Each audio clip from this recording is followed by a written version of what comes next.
You are listening to the oneofus.net podcast network.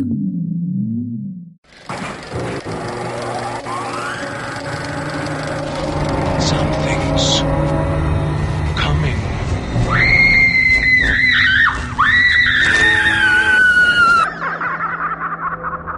Stand by. Hold on to your hats, here we go.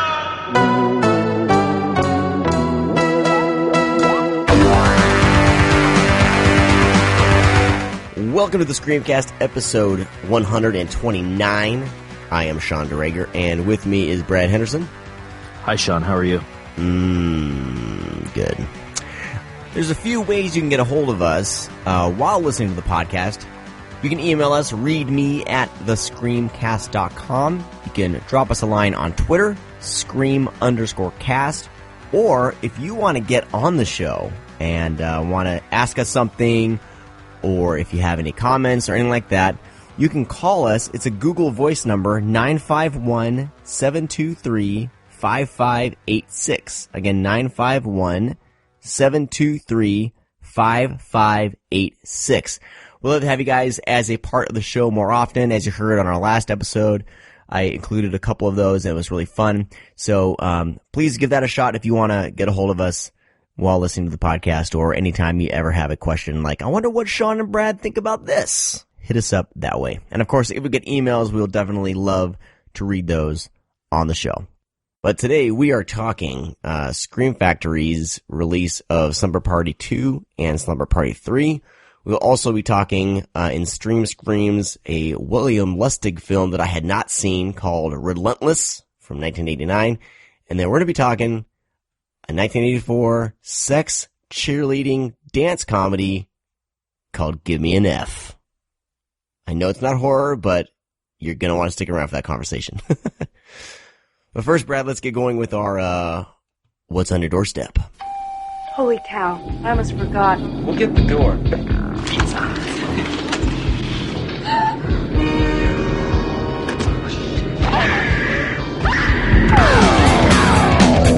All right, I just have a few things, nothing too crazy. I finally broke open my Warner Archive Blu-ray of Body Snatchers from 1993, and it's been a long time since I've seen this. Directed by Abel Ferreira. Brad, have you talked about this on the segment before? You watched it recently? Yeah, I talked about it. You did? Okay. Man, anyway, a lot of fun. I like that all. I think you've talked about this, how every single one of these Body Snatchers movies has had something like original to offer, like where this one's more on like a military base, and the original. I don't know, they all seem to bring something different to the table, which is fun. The effects are pretty great, and it was just a lot of fun to check out after so long. So since you've talked about it, I won't go very further in there, but it looked great, man. Like, if you haven't seen it, it's definitely worth a watch. And, I believe it's on their streaming channel. If you have Warner Archive has the streaming channel, and, it's pretty cheap. Like, I'm not exactly sure the price, under $10 a month, and, worth it if you don't want to be buying a bunch of Blu-rays. Everything that they offer is on there. So, if you want to do that, check it out. By all means. I agree. They have a lot of stuff on deep, like, you don't want to purchase their DVDs. Well, I mean, you do support them, but like they're $17.99. Those can get pretty costly.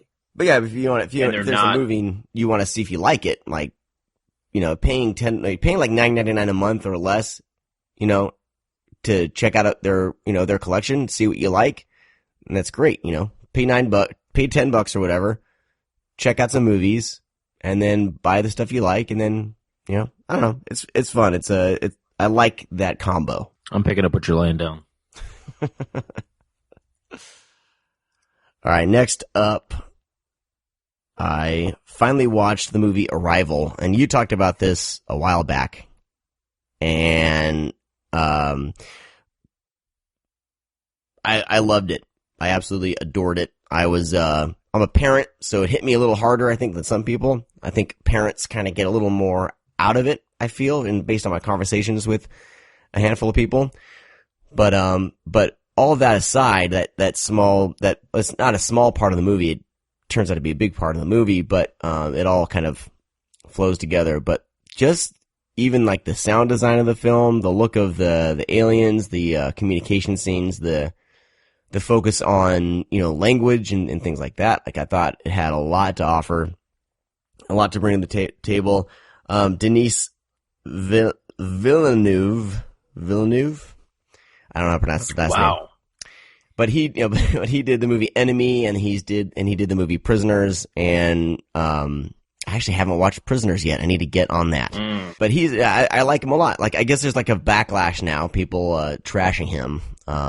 Wait, why? Why are they trashing him? You know how it is. Like it's same thing happened with freaking Hacksaw Ridge. Like once something drops on Blu-ray that has gotten some critical acclaim, all of a sudden there's the people online just trashing it. And then especially once something gets Oscar nominations, then they start trashing it even more. Well, that's stupid. But don't forget Sicario. He did Sicario too. Oh yeah, fuck. Sicario's badass. But the way he works with his cinematographer on his films, there was a moment in Arrival that was very much like a moment in Enemy, like visual wise. So I know I really dig him. I dig Arrival a lot. I like that they took an alien invasion thing and did make it more of a personal story.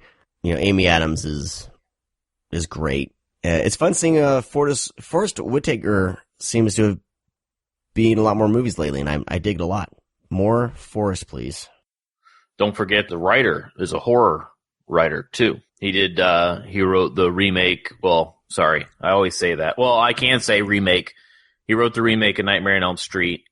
He wrote the sequel to The Thing. People always confuse that as a remake, but that's or a prequel. Actually, sorry, it's a prequel. And then he wrote Lights Out. Oh shit, that's pretty cool. Yeah. So good job. Yeah. So now he's like being nominated for an award, which is pretty badass. And Final Destination 5, which is one of the best Final Destinations. Yeah, if you haven't checked out Arrival yet, check it out, and we'd love to hear your thoughts. It's a cool combination of like hard sci-fi and more of a drama blended together. It's not, if you want to watch a crazy alien invasion movie, watch Independence Day. You know what I mean? No, don't. Depending on who you are. Well, a good alien invasion movie that I personally love is Battle Los Angeles. Yeah, agreed. That got shit on, but that's a badass flick. Yeah, it's got emotion. It's got some great special effects and stuff. Oh, and I was surprised that I liked it as much as I did. I dig that one a lot. So if there's those movies out there, but this is not that, but it's great. And then some people were complaining that it wasn't super hard sci-fi, and they're like, why didn't they go into how they created the language more and everything? And it's like, because everyone would freaking be bored to tears. Like that's like watching Deepwater Horizon. Start talking about drilling and shit. You don't know what the fuck they're talking about. Oh, hey, we're gonna go drill over here? Is there a transformer over there in the water? It's gonna explode the oil rig. It's getting worse and worse. I know. If we're recording pretty early in the morning for me, so it's like there's just no way anything's gonna work. But Arrival's fantastic. I teared up in the first 5 minutes, and at the end when everything comes together, it is a gut punch in the best possible way. So, I like movies like that. And movies that can deliver on honest emotion. I'm always down. Next up, I watched a Chinese film. It's of Mulan, believe it or not. Mulan. There's always talk about a Disney live action remake, right, of their cartoon. And they keep saying, oh, we're going to cast, Asian, actors, and it's going to be, authentic to, the culture. Well, there is a Mulan movie already authentic to the culture and actually about the real story. It's called Mulan, Rise of a Warrior. It's a Chinese financed film, and these films are always like, depending on them, like they're kind of a little more, like this is a little more, here's the character and then this happened. That's the one that came out it was like 2009. Yeah. In some of these movies, it gets very clinical, I guess, with telling the story. But there's always like great costumes and some great battle sequences. If you're interested in the actual story, this is probably the best way to see it, other than like actually reading history and stuff like that. But, it was pretty interesting. Like I said, it's more of a clinical treatment of the story, which is fine, but it wasn't as cinematic as it could have been. But, if you don't want like, talking dragons and, songs, this is probably the best way to digest that material. I would say rent it if you ever find it. I think I saw that a while ago. Someone sent me a copy of it, and I can't remember it. I think it went by so very forgettable. Yeah, it's a clinical treatment of the story, which is a shame. But costumes are great, and the lead actress is pretty great. But yeah, you're right. If you're interested in the subject, it's definitely worth a watch. If you're not, and you're wanting some war movie, unfortunately, it doesn't deliver on that. Next up, I started subjecting myself to the Da Vinci Code movies. Why? This is an example of the worst possible way to adapt a book. Let's ignore anything cinematic, and let's not bring anything cinematic to the table and make any changes. Let's adapt the book word for word, and have them go to a library and read books. And dear God Almighty, how do these make so much money? I still have to watch the other two because I was like, I need to finish what I started, but I have no desire to watch Angel and Demons or Inferno. There are 3 of them? Yes. Inferno just came out on Blu-ray. I think I've seen the Da Vinci Code, but that I don't remember anything about it. And I'm happy I don't. It's so un-cinematic. It's like reverse boner. It's like when you go into the ocean, it's super cold, and your penis goes inside your body. It's like that, basically. I love penises inside my body, so I might want to watch it. It's awful. How is there 3 of these? I don't understand how people would watch this and go, yeah, it's pretty good. But, the subject matter is interesting.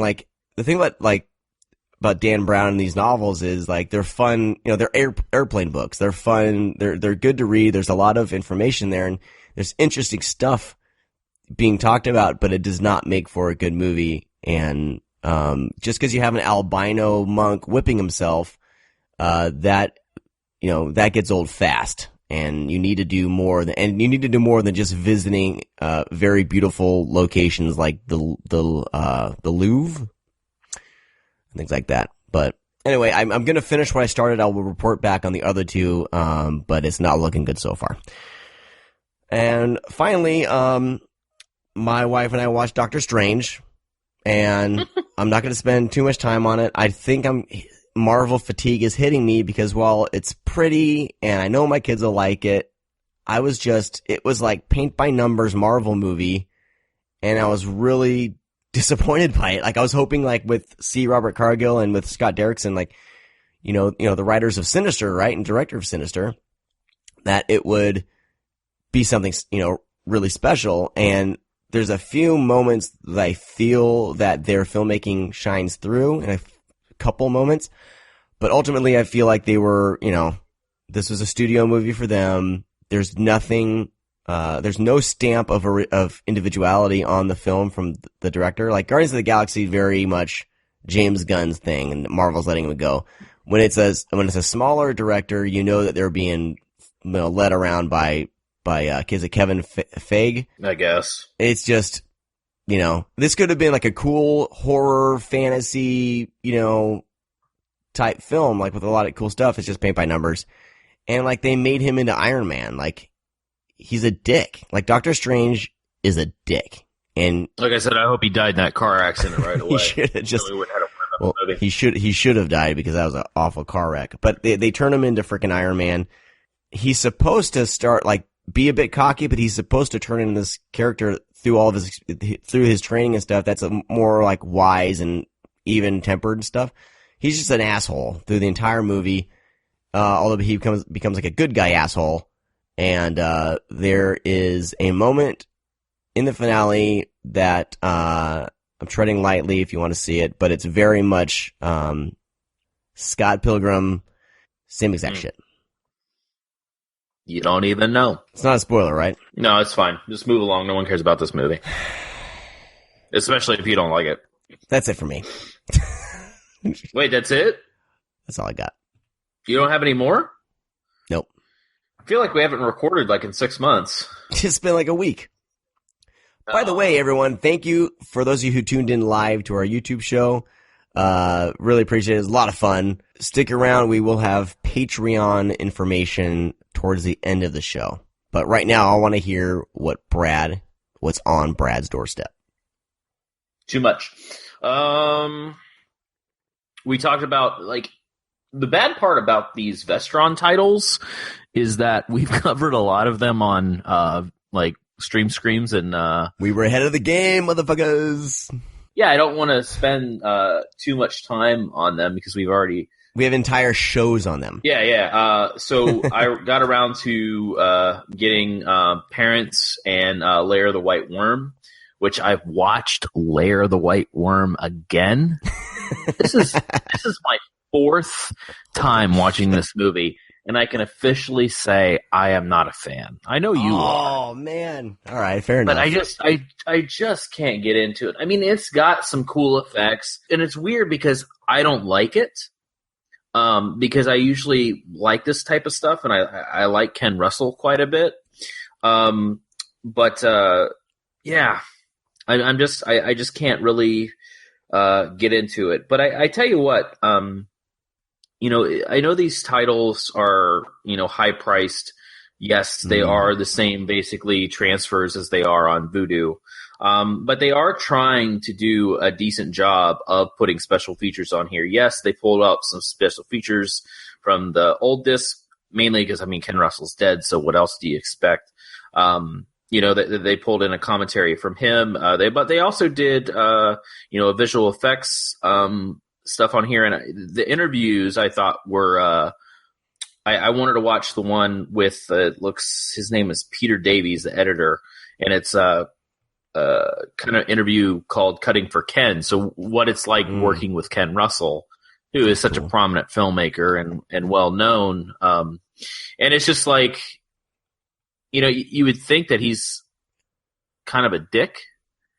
I mean, he kind of is, but at the same time, like, I don't know, he just runs a very tight ship, you can tell, which was pretty cool. It seems like Ken Russell never got his, like, stardom during his career. It was after his career. That's what it feels like. And he also directed that movie that we talked about one of the last shows called Horror.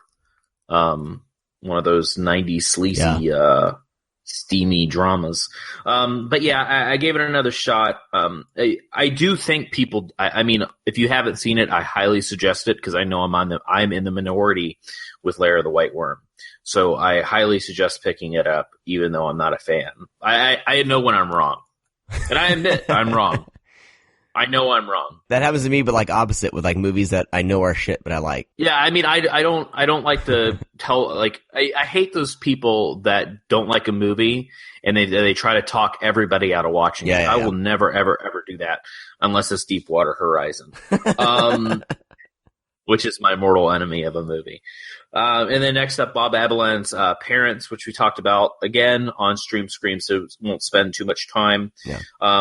Aside from, you know, I mean, mainly it's the special features on these discs that they're putting together. And I mean, I imagine that's where the cost is coming from of you know, how much these movies are. I think there's a combination. I think it's the special features, them, and they're trying to kind of keep up with the price of like Arrows and Criterion. Like, yeah, sometimes there's a perceived value if you keep something at a certain price, and I think that's what they're doing. I think with The Gate especially, man, that sucker is like still like $30, and it's like, god damn it. And they're playing to the collector's market. If it wasn't for these fucking stupid ass collectors, we wouldn't have this issue. I mean, they're all coming with slipcovers. They all look identical. They have numbers on the spine. They look really good. They have collectors series at the top. They put they don't do a Lionsgate movie. They resurrect the Vestron label. Dude, they know their audience, man. It's super smart. It sucks for people like us that want it for the movies because these collectors have kind of ruined this market as far as you know, for us, what it costs, because I want to watch the movie. These people, they like put their movies like in shrink wrap. Have you seen those people yet? They re-shrink wrap their movies and put them on the shelf, and then they don't watch them again. Like re-shrink, like total shrink wrap. Like not like little baggies, like a comic book. Yeah, like sleeves. Yeah, like sleeves, but they seal. Oh. And like, I have a friend that does it too.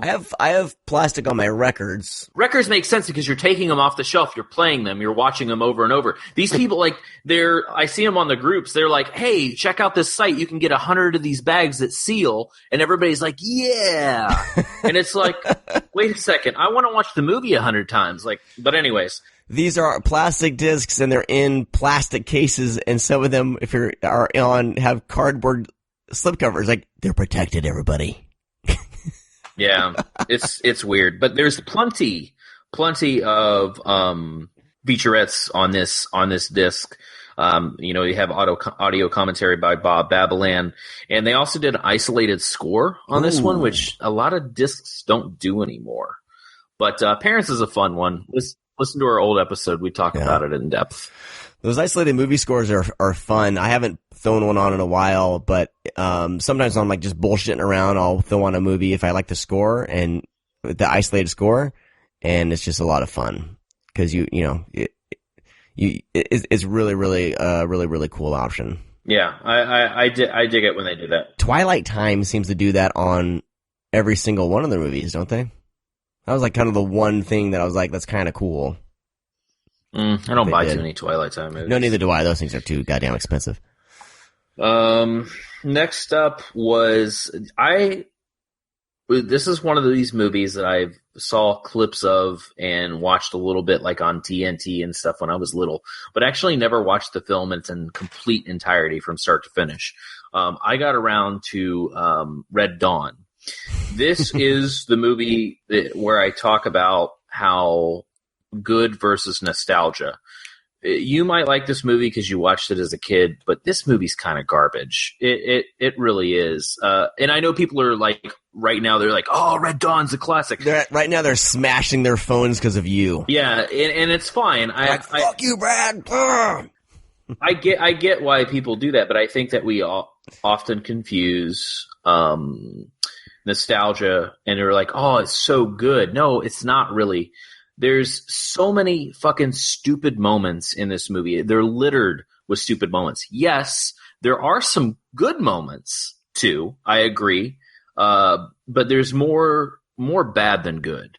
The fact that these like 7 teenagers are taking down 100-man compounds in the movie is just absolutely absurd. I get that it's supposed to be fun, but if they should have aimed small for these attacks. Like, the 3 guys that are on, like the first attack when the 3 guys are out there and he's misreading, the plaque, and then they stumble around and like Jennifer Grey's like shooting into the air, and like they kill the one guy's all bloodied up in the truck, and Patrick Swayze kills him. I love that attack. I thought that was very good. It was very effective. It was very unorganized. You could tell that they were nervous. But that's the way a lot of them should have been, because these kids are fucking 14, 15 years old, supposedly. And, like, now they're all fucking Rambo.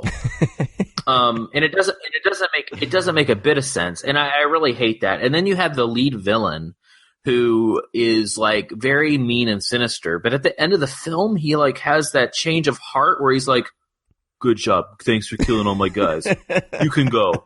It's like, what the fuck, man? Like, make up your mind. The movie doesn't know what it wants to be. And yes, there are some, like, really great moments. When, Charlie Sheen hands the dishes to Leah Thompson and says, make yourself useful. And then she's like, we're just as good as any of you, which I thought was pretty good. I thought some of the death sequences with the teens were pretty great.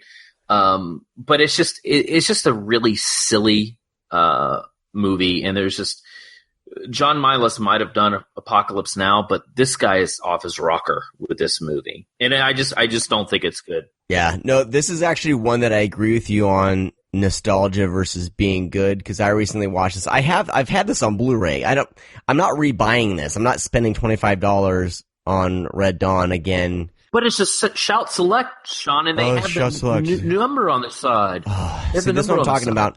This is my main beef with Scream Factory right now, is they're releasing a bunch of stuff that I already own on Blu-ray that I'm totally happy with. Like, oh, but there's more special features, and oh, it's a new transfer. It's like, well, no, There's no new transfer on this movie. It's not. Okay, I'm totally happy with the copy I have. It looks like garbage, to be honest with you. Okay, well, but anyway, back to the nostalgia thing, like, you know, there's a few movies where that's happened. The Neverending Story, I 100% can get, like, that's nostalgic for me, but it's not a good film. Like, it's not, you know, if watching it as an adult. My kids love it. I love it from that point.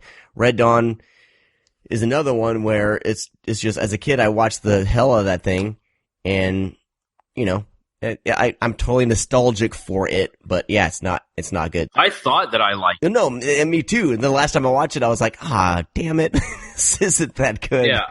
I remember like seeing clips and was like, man, this movie's so good. And that's one of those movies that I thought I've seen for years. And then when it came out, I was like, wait a second. I have actually never seen this all the way through. So we agree on this one. I mean, I still like it, but it's based off nostalgia. Yeah. It's garbage. If you like it, you're saying it's garbage? That's a bit harsh. It's just one of those movies that people go nuts over. It's like Karate Kid. Karate Kid's garbage too. Oh, shut up. You shut your whore mouth. You know, I said that on Splathouse, and Sarah wanted to fight me.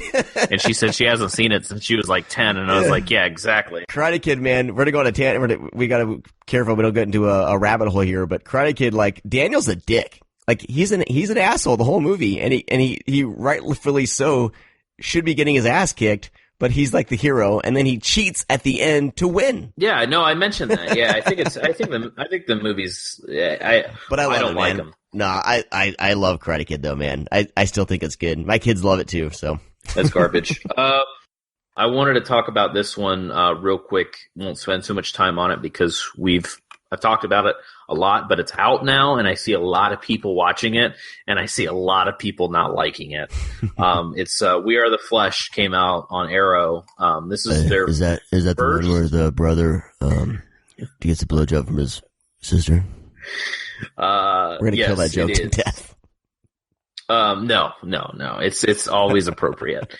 This is their first contemporary release I think they've done. They're going to have another one of a documentary on Arrow Academy, but I think this is their first contemporary, right? I think for a U.S. release, yeah. I know that they did that one Ryan Reynolds movie where he's like a psychopath. Oh, yeah. Which I liked, but I can't remember the name of it right now. Yeah. The Voices, yeah. But I understand why people don't like it just because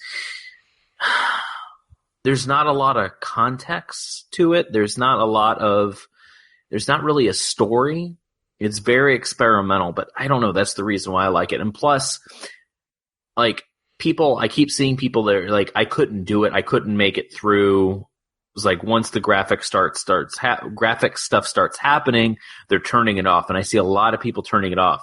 And if you do that, number one, that's stupid. Number two, the ending is what actually turns this movie completely around. Because when I was watching it in the theater, I was like, this is fine. This is okay. I enjoy this for being so weird. But is there really a fucking point? And once the ending happens, you're like, holy fucking shit. That's crazy as shit. But anyways, watch it. That's why watching things in the theater is so, like, if you can, is so important, because you're automatically a captive audience. Like, you can't go anywhere. I mean, you can be an asshole and walk out halfway through the film, but everyone will see you walk out, but like, the problem with home movies is you can pause them, take a break, come back to it, watching them at home. You don't have that captive audience. Yeah. And, whenever, if there's a movie I really want to see, I lock myself into my room, and I freaking turn my phone off. I throw the phone in the other room, and I sit and I watch it all the way through, hopefully with minimal interruptions. But yeah, I mean, people who just turn a movie off and give up on it, it's like, I don't know, give the movie a chance. And if you hate it by the end, all right, you hated it. Yeah, I hate the 10-minute rule or 15-minute rule that people do. I can't get into that, because I've watched movies where sometimes the last, like, We Are the Flesh is a perfect example. I thought the movie was but once the ending happened, it changes the movie completely now. Now I'm like, holy shit, like, watching it again, I'm like, oh my God, this is so crazy, because I know what's going to happen. I know what's coming. It's a lot more fun the second time around. So cool. I can't wait to show people to piss them off. Next up was an Arrow release of the trilogy. I've been waiting on this for quite some time. Is the Black Society trilogy. 3 films that are kind of intertwined in a way, but they're not really sequels. Is the Shinjuku Triad Society, Rainy Dog, and Ley Lines. Each film is a different take, kind of like the underworld of not really Yakuza, but kind of assassins and the mafia. So Rainy Dog is about a assassin who is in Taiwan. Shinjuku Triad Society is about the teenagers, and Ley Lines is about the. Is it Ley Line? I said sometimes this is the problem. I get them confused a little bit. Yeah, Shinjuku Triad Society is about the cops, and then Ley Lines is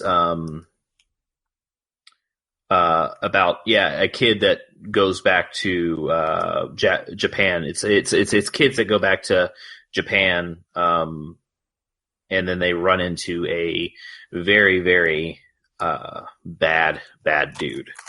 Bad hombre. They're all bad hombre. They're all like the way Miike has so many movies. He has over 100 films. And certain films, like, he hits every note correctly. And some movies he's about 50% there, and then just some films he just completely misses his mark 100%. And these are 3 films that he hits home on each one. Because he's able to tell these stories in such a really grimy and dirty way. They're very, very violent. The scores are fantastic. Miike can really show a different side of, instead of like the clean Yakuza films that we've had and kind of the Yakuza gangster films from the 60s and 70s and 80s, he's able to tell this like really dirty, and everything's like really dark and grimy and rainy, and like you just don't want to be there. And neither do these characters. They just get into shit where they can't get out of. Like there's a gay crime boss, and he like rapes his victims, like the male guys, in order to get information out of them. And they're like super weird and like, oh man, it's just like watching the trailer. I think to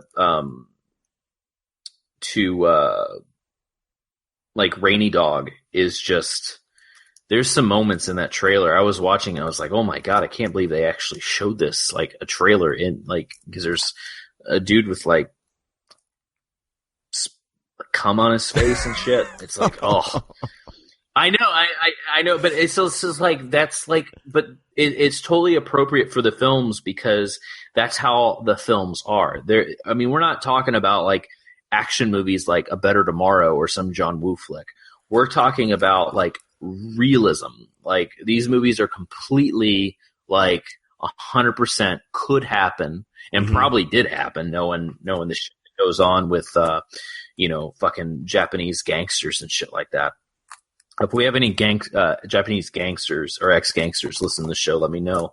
And let me know if this shit really happens. But they're very dramatic. They got some great stories. They have great acting. I mean, I think it's great acting. You ever notice that, like, are these like people in, when you're watching a film from a different country, are they good actors? Because we don't understand the dialect and the delivery. Right. Like, you ever notice that? Like, people are, like, I don't think there's any actors that from a foreign film where all like, they suck, I wonder if that's like, that's kind of the benefit of watching foreign films, is that we don't understand the delivery we're reading. So like, but to me, like, I can't think of any foreign actors that are bad. Well, that's the problem, is like our eyes are fixated on the subtitles. So we're missing almost half of the visual information sometimes. Well, but you're listening, and it's like I was I remember, since we talked about A Nightmare on Elm Street, there's a part in the film where one of the kids is talking about his dream. He's like, "It's so real." And I cracked up because I was like, oh my God. Number one, that's a dumb line. That was the worst delivery. But, we don't hear that when we're watching foreign films. We just hear a different language. So we say good actors, but I don't know. Like, I don't know if they are, But I mean, they seem like they're great. Miike uses the same people over and over again, and there's one guy in this trilogy that shows up who plays a different character each time, which I think is pretty fantastic. But they're very dramatic. Some of them are sad.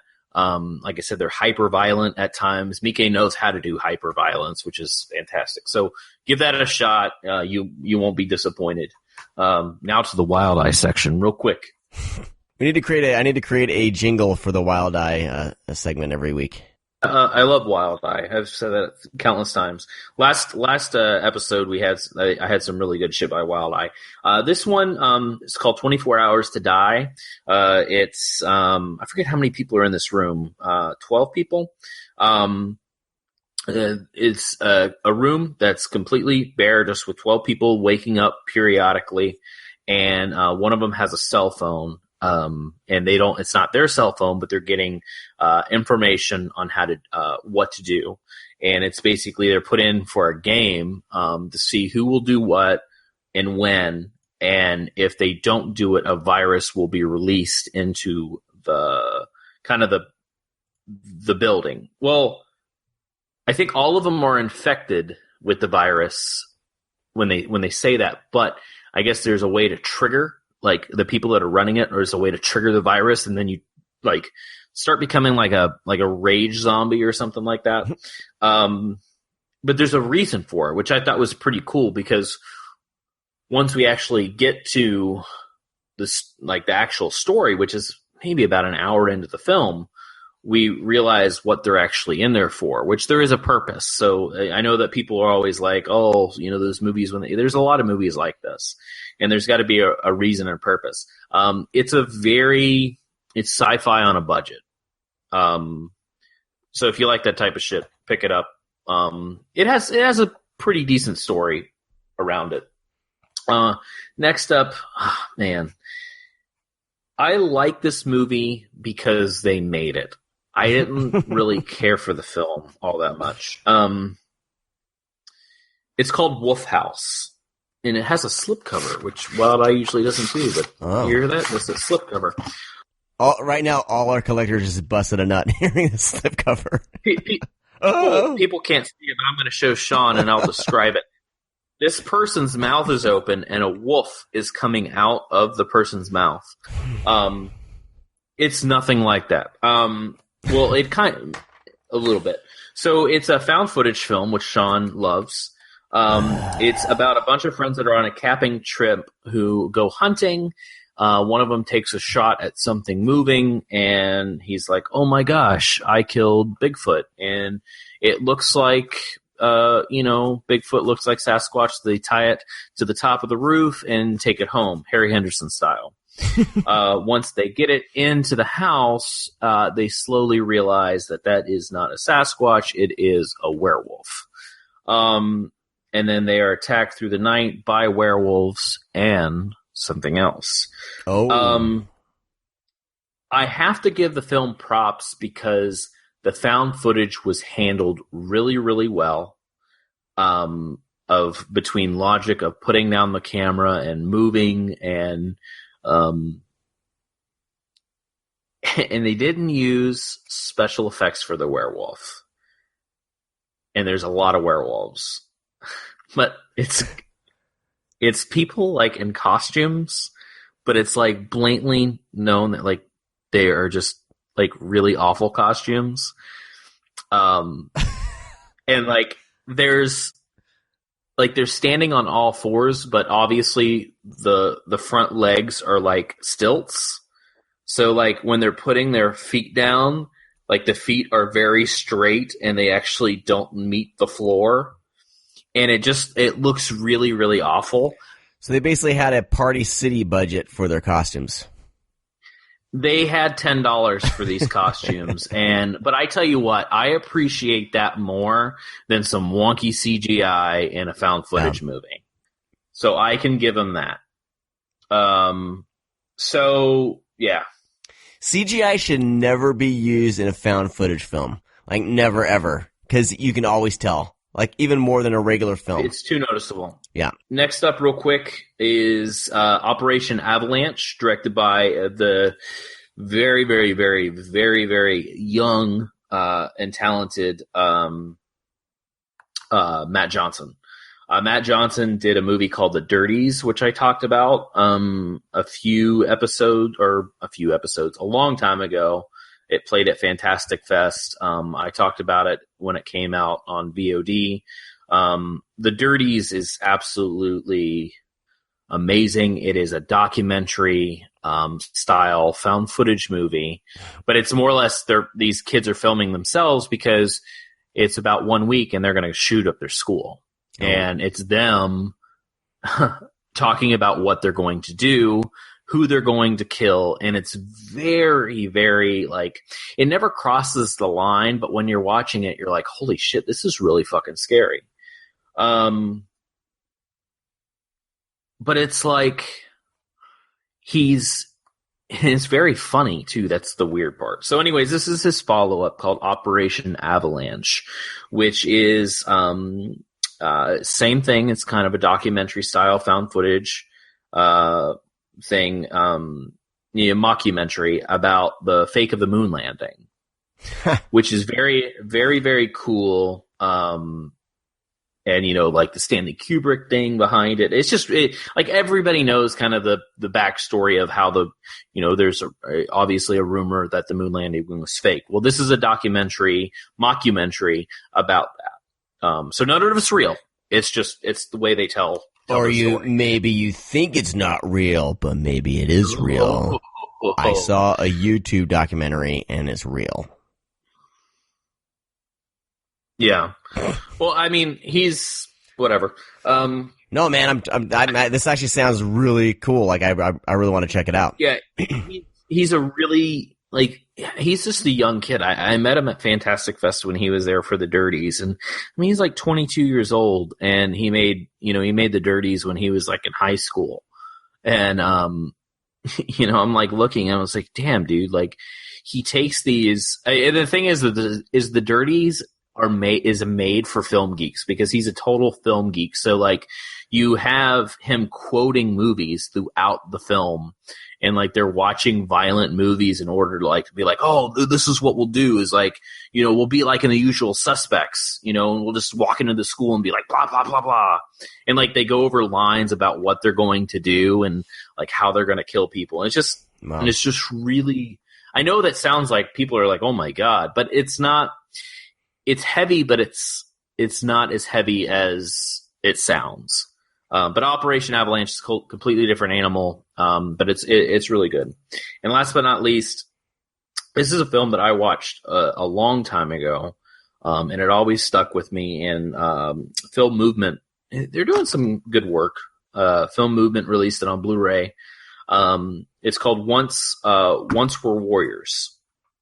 And it's about it takes place in New Zealand, of a New Zealand family that has a an alcoholic and abusive father, and it's a bigger family, and it's a family drama. It's very, very, very, very, very heavy. It really hurts to watch it. Like it sucks. Like it's such a good movie, but it sucks so much to watch it because how heavy it is. I mean, it goes from abuse to sexual abuse to just family stuff to family drama. And there's when I say sexual abuse, there is a kid involved. And it's just really, like, it's really, really hard to watch. But it's a really good movie. Like it really rips your heart out, but it's so well done that Lee, I can never pronounce his last name. Like it's his middle name, I think, is Lee, and that's what people call him. But his name is Timura Morrison. I know that name might not sound familiar, but once you look him up, you're like, oh shit, he's in everything. But it's just, I was reading the back, the poll quote that one of the poll quotes was a relentless sledgehammer of a film. And that's pretty much what it's like. I mean, that film hits you right in the fucking face, in the gut. And man, it's a fucking hard watch, but it's good. It's good. And a good transfer too. Very nice. We are going to be talking about the Slumber Party Massacre series, specifically 2 and 3, out now on Blu-ray from Scream Factory. And then we'll be talking about Relentless from William Lustig and a cheerleading sex comedy, Gimme An F, as a part of our VHS Oh My God segment. But first, we need to jump into our news segment with Josh Obershaw.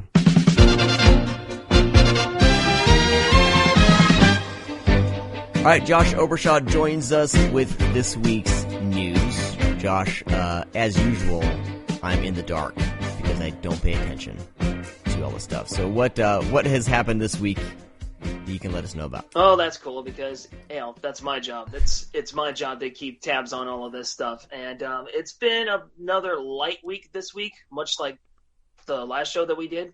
But there's still some exciting stuff. We got some news on Vinegar Syndrome's April package. We mentioned before Psycho Cop 2, a.k.a. Psycho Cop Returns, was going to be an upcoming release. Yeah. That's coming out on April. The whole package is coming out on April 25th, and you can get it for 40% off until April Fool's Day, then 30% off until the 10th. 35% off until the 10th, and 30% off until the street date. Now, here's the interesting thing. You can actually get there's a version of the package where it's just the Blu-rays, Psycho Cop Returns, and a thriller called Double Exposure. You can get just those and not the Pono, which are DVD only. One of them is called Hot Flashes. The other one's another Peekarama. It's a double feature of Ladies Night and Her Wicked Ways. So you can skip those and just get the 2 Blu-rays, and that's going to be 30% off until the street date. So that's your April package. They should call that the Sean Special because I asked them to stop sending me the porn. Look, not that there's anything wrong with it. Sometimes I guess they're taking a cue for that. Some of us, we just don't need them in the collection. I got little kids who are starting to browse my collection. I don't need that. But no, that's cool. Like, options are good. Just like with listeners on the podcast, people have been like, "Oh, that's kind of weird. You guys are talking porn." We're talking about those packages. So it's cool that there's an option because not everyone is wants those. So that's fine. So tip of the hat to the gentleman over at Vinegar Syndrome for the options. And yeah, the price is good if you have a Blu-ray budget and you want to check these out. The package thing is great. You don't even have to think about it. You just know that every month you're going to get the Vinegar Syndrome releases, which is fantastic. Moving on, we've got a couple of nunsploitation movies coming out from Severin, and the release date for that is April 11th, 5 days before Easter, which is hilarious and awesome. One of them is called Dark Waters. It's from 1993. It was directed by a guy named Mariano Beno. There's a lot of bonus features on that. They're listed on the site. And some of them include 3 short films that were made by the same director too.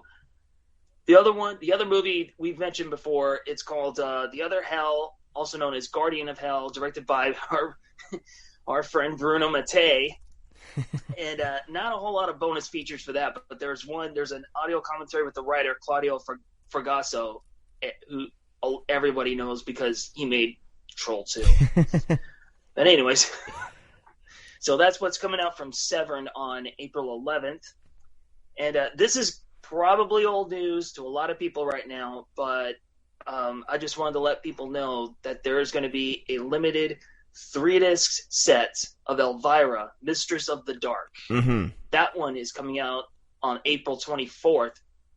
And Cinespectral is going to be putting that one out. And what's interesting about that, one of the discs, the 2 Blu-ray discs, one of them is US, one of them is region locked for Europe. And the DVD is also region locked for Europe. But there is going to be there's going to be a disc that you can play. So it's not completely region blocked. I mean, it is an import, right? But you can still play it on your machine. Now, at this time, are they the only company that's releasing Elvira? I could have sworn some other company was going to do it, but maybe I just got confused. And is it Cinespectra? Cinespectral. I for some reason I thought that like one of the bigger labels were going to be releasing this, but I guess I'm totally wrong. Yeah, the last big label that put it out was Anchor Bay. Okay, like a long time ago. But yeah, Elvira, Mistress of the Dark, April 24th. Big fan. I've never seen it, which may be shocking, but yeah, I missed out on that. It's fun. It's a goofy comedy. It's a fish out of water type comedy, but it's Elvira. Of course. I mean, come on, And from here on out, we've got a whole bunch of Scream Factory news. Well, most of it's Shout Factory, but a couple of Scream Factory updates I want to let you know about. We have a list of bonus features on the website for Tales from the Hood, which is coming out on April 18th. The highlight, of course, is Welcome to Hell, the making of Tales from the Hood. It's got a bunch of interviews with the likes of Rusty Kundieff, I hope I said his name right, actors Corbin Burnson and Wings Hauser. There's also interviews with the Chiodo brothers. And it's a pretty long doc, too. It's 56 minutes, so that's cool. That's like the main feature. It has also commentaries, a vintage featurette, all the usual things you would find with Scream Factory stuff. And there's a lot of bonus features that are going to be on Virus, which is coming out May 2nd. I'll be glad to upgrade this. Yeah, because there's plenty of interviews, audio commentaries. There's even vintage featurettes. And there's one featurette called Men, Monsters, and Machines, the special effects of Virus. So it's pretty packed. Cool. That's a fun one. I'm a fan of Virus. I think it's good fun. I mean, I'm a sci-fi nut anyway, and evil alien robot type things and ships and. Yeah, that's one late '90s movie that I missed out on, so I might check it out. It's fun. Cool, and it's Jamie Lee Curtis. Yeah. Why not? Why not? That should be the price of admission right there. And lastly, I want to dish out some Shout Select titles. Now, these may not necessarily be horror, but they're sort of cultish, so I figure people might be interested in hearing about them. They're all set for June. One of them has a specific release date. All the rest of them haven't been locked down yet. But the one that has a release date, June 27th, is 1992's Trespass. This is directed by Walter Hill, and it stars the late Bill Paxton. Oh, fuck. Damn it. Yeah. Yeah, they announced this the week after he died, which is it's kind of funny.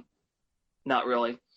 But also starring in this movie, Will Sadler, Ice-T, and Ice Cube. And also coming out from Shout Select in June is Where the Buffalo Roam. This is a 1980 comedy starring Bill Murray as writer Hunter S. Thompson.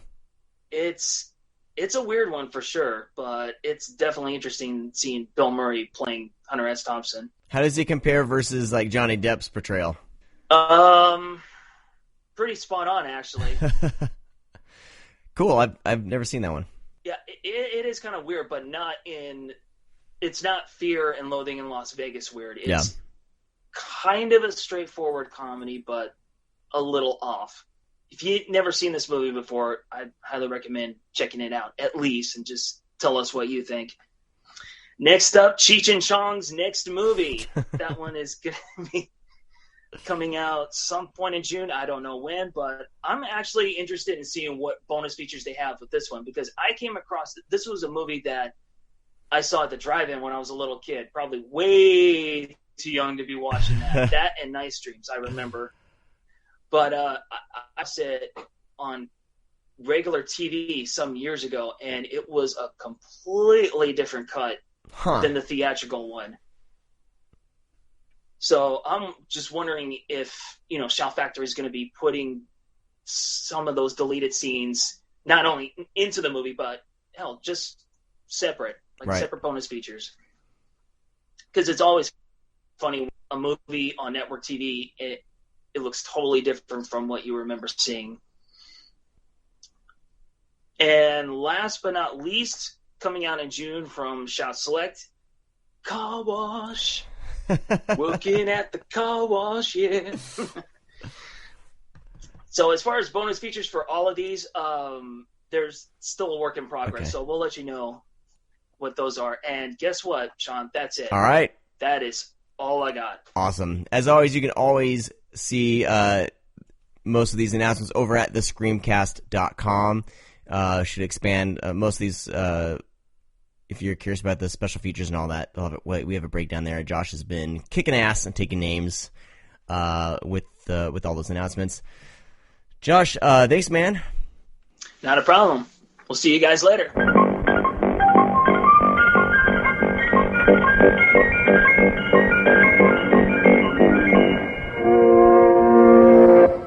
All right, we'll be moving into our other segments shortly, but first I wanted to give you guys a heads up about our Patreon. We started up a Patreon page, and it's going to be replacing the donate button directly through PayPal, just because it's a great way for us to keep track of all of you who are donating and being involved with the show. I can email all the Patreons directly. You get some inside information on the show. You can get a heads up on certain things we'll be talking about. We'll be able to interact with you guys a lot easier. The base level is like $1 a month. This is just, hey, you're a fan of the show. You want to give us a little tip, and you'll be able to connect with us. The next one is a $3 one, which means you'll get an early access to the podcast. So as soon as I get done editing a podcast, I will be uploading it to Patreon for you guys to hear. So you'll be able to hear it before anybody else. You'll get more sneak peeks into certain things we're going to be talking about. And, like everything else, you'll be able to be connected with us. If anything's ever coming up or we have an announcement or anything like that, you will hear all that first. And then the third tier is $5 a month. And this one, will actually be able to be directly involved with a little 30-minute extra episode called Screamcast Late Night, where Brad and I will basically drink and talk about any subject that the people at the $5 level will bring up. So you can be directly involved with that show's content each week. It could be anything, as long as it's genre related, like horror or exploitation film or anything like that. But it could be any topic. So it can get pretty ridiculous. And I'm really excited about that. So that's the $5 a month tier. As more things come up, we'll probably add more tiers. This is just kind of an experiment, but I've been sitting on this, not doing it for such a long time. I finally did it, so I'll let you guys know about it. You can go to patreon.com/scream_cast. So basically, our Twitter name is also the Patreon name. So check that out. If you have any questions, of course, you can always hit us up. Read me at thescreamcast.com or hit us up on Twitter, scream_cast. But anyways, it's a pretty cool way to be able to dialogue with all of our fans. Pretty excited about it. We've had a few people sign up already. Want to thank you guys for doing that. And hopefully this can be something that will help elevate our show. It's going to help pay for it. I have yearly fees that I pay out of pocket for the show, for hosting fees and stuff like that. If Brad and I ever need if a mic ever shits out or anything ever breaks, we pay out of pocket. So this would help kind of keep the show going, and so we'd be able to have reserves if anything ever comes up.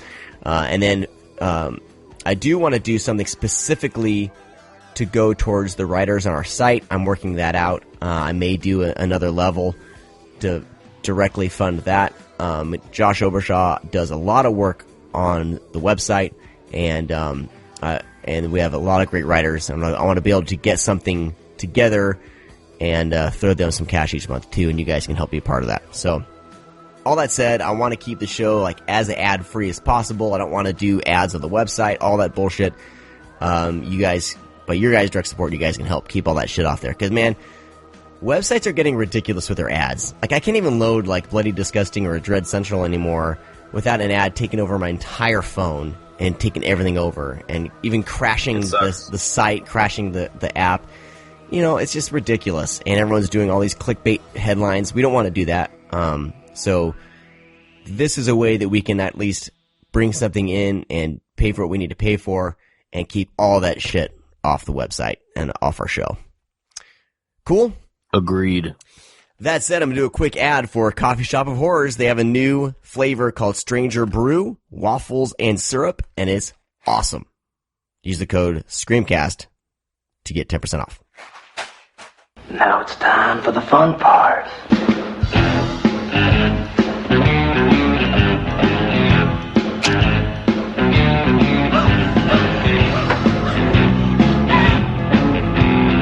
We are going to jump into our conversation right now about Scream Factory's release of Slumber Party Massacre 2 and Slumber Party Massacre 3. It's like Rocky Horror Picture Show. It's a dark comedy musical. It was intended as a sequel, but the original name of it was Don't Let Go, -- or colon, kind of subtitle, Slumber Party Massacre 2. Roger dropped the Don't Let Go and pulled the Slumber Party Massacre 2 up. This came out a little while ago. What, the Blu-ray? It's not super new, but it's pretty new. Really? I thought it just came out like last month. Maybe. Well, you know what? I get my stuff from grindhousevideo.com, and he sends me stuff as soon as he gets it. If you order from grindhousevideo.com, by the way, you can get shit before release day. Keep that in mind. January 17th. Give me a break. Hey, it allowed me to plug grindhousevideo.com. Buy it from grindhousevideo.com. And it's funny, we have like sponsors, but they don't pay us. So it's just. Well, that's the point. We like their stuff, so we don't want to plug them. All right, so we have talked about Slumber Party Massacre before, and if I was smart, I would have had the number of the show up, but I don't. It's fine. Tristan Risk was one. Yeah. Okay, it was very early on in the podcast. And speaking of Tristan Risk, we need to have her back on the show. By the way, that needs to happen. So we talked about Slumber Party Massacre. I can't remember how much we got into the entire series, but this is one of the few trilogies or one of the few series that every single movie had a woman director. I think they all had women writers. Amy Holden Jones, of course, directing the first one. So it's an interesting little note about these films, is that they're very much have women involved with the filmmaking, but they are very much made for teenage boys, horror fans. Wow, you're really, really bad at introducing this movie. Yeah. I am. Anyway. Try it again. No, I'm done. Try it again. I'm done. Anyway, I'm a fan of the first one. I'm an even bigger fan of Slumber Party Massacre 2 because of their rockabilly guitar driller killer guy. And I'm going to let you talk now. Because, we'll start with Slumber Party Massacre 2. Technically, it's a quadrilogy. There is a fourth Slumber Party Massacre film, but it's directed by a male. But they changed the title to Cheerleader Massacre. But it was released on VHS, I believe, as Slumber Party Massacre 4. And Jim Warnowski did it. Nice. Of course. But it's not good at all. It's very terrible. So I'm glad they changed the name to Cheerleader Massacre to make a Slumber Party Massacre just the trilogy that it is, because having them all directed by females is great. And then, of course, there was the spin-offs of Sorority House Massacre that came about that Jim Warnowski did. That kind of ties into Slumber Party Massacre as well. So it's a great rabbit hole to fall down into. But yeah, Sean's right. They were all directed by females, but definitely with a kind of for male mentality the films have, which is it's very odd watching it because you have to, especially the second one, because you have to keep reminding yourself that a female is directing this hard hitting gore fest that's happening. So one thing before we go into it, I was very happy with this release, number one, because I actually really enjoy the trilogy. I think it's a great trilogy. I think all the films are outstanding. Actually, 3 is the heavy gore one, not 2. Okay. There's still some heavy gore in 2, but 3 is ridiculous. 3 has like a bunch of Especially entrails. the ending, yeah, the ending's a blood. God, man. They're silly. They're, you know, as we spoke about on the old Slumber Party Massacre film, just to reiterate, the first film was supposed to be a parody, and then it is kind of a parody in a way as well still, but it's, you know, slowly evolved into a slasher film, but with very comedic parts, and so does 2 and 3. 2 probably more being than anything. Yeah. 3 is just over the top silly at times, but it is played in a serious way. But these films on this Blu-ray is what I was getting at, is they included the unrated cuts, which is very, very hard to find at the time. You couldn't even really find them on, you know, the tubes if you tried, and they were banned in several countries, and I was happy that they put them together because they're absolute gore fests in them. And in the second film, there is a food eating scene where the lead character, who is the survivor of the little sister survivor from the first one, she plays with her food all through this scene, and it's very, very odd. And I like when films are complete like this, like what was filmed is put out there. That's what I like to see. I don't like to see, like, you know, people are always, I love deleted scenes, but I want to see the scenes in the movie. Like, I don't want to watch deleted scenes of the feature. I want an option where those scenes were supposed to be placed in the film. And that's what I loved about this, what Scream Factory does. And, you know, they did the same thing with the Sleepaway Camp movies, is they put kind of the work prints, you know, what they submitted to the MPAA at the time. And then, you know, obviously they came back and they were like, you got to cut, you know, something out. It's too gory.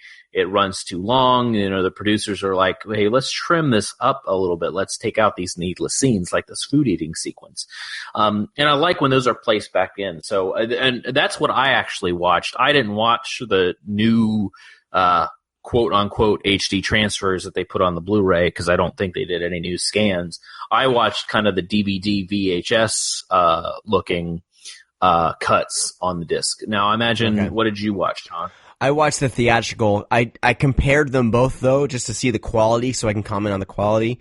And yeah, the work prints are very much work prints. Like, they're very rough looking. The theatrical versions, man, look amazing. They look really good. I had the DVD trilogy that Shout Factory released, or I guess was it Scream that they released a while back. I guess it was their Roger Corman series, right? When they were doing all that. So I had the trilogy. Yeah, well, they bought all the new Concord movies. Yeah. So compared to the DVD, man, these were a revelation, man. But 2 especially looks really damn good, especially because they got, you know, you have the killer, you know, and his kind of extended dance sequence, and there's all of a sudden gel lighting, and, you know, really, it's really colorful for a horror flick, and it looks really, really, really good. I'm impressed. Yeah, I should have popped over and watched the new quote unquote transfers, like I said, because I just think they're HD masters. They didn't do a new scan, as far as I know. Well, they probably did originally for the DVD and just never, you know. But they look good. They're good masters. So they put the DVD on the Blu-ray. Good to know. No. The masters that they created for the DVD are definitely going to be in, you know, HD. I know. You know, I'm just kidding. Pared down to DVD. But honestly, I prefer the unrated versions of the film, just because they are very, very gory, and alternate scenes, alternate takes, stuff like that. Our first Slumber Party Massacre film is iconic in the slasher realm for many reasons. One, it's brutal. Number 2, it is, of course, like we've said twice, it's directed by a female, and it's got some really great kills. It's got a wonderful soundtrack. Mm-hmm. And then the follow-up to Slumber Party Massacre is, instead of doing the same thing over again with the same killer and a drill, which wouldn't make any sense, we are given one of the survivors from the little, I can't remember her name. What's her name? She's the survivor from the first film. She's the younger sister. Courtney Bates? Courtney. Courtney, that sounds right. So Courtney's all grown up. She she's living with she's living with her mom, isn't she? Yeah, her older sister is in the asylum, right? Yeah. Like she went crazy. Yeah.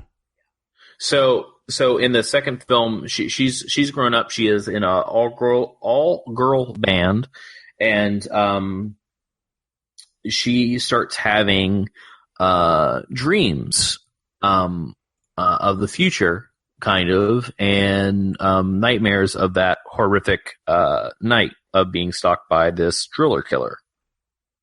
Not the Al Will Forever movie.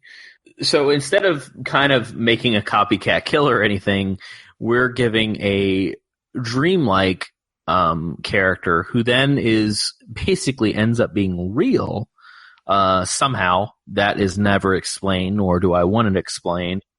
We're given a rock and roll rockabilly guitarist with a drill on the end of his head of his guitar.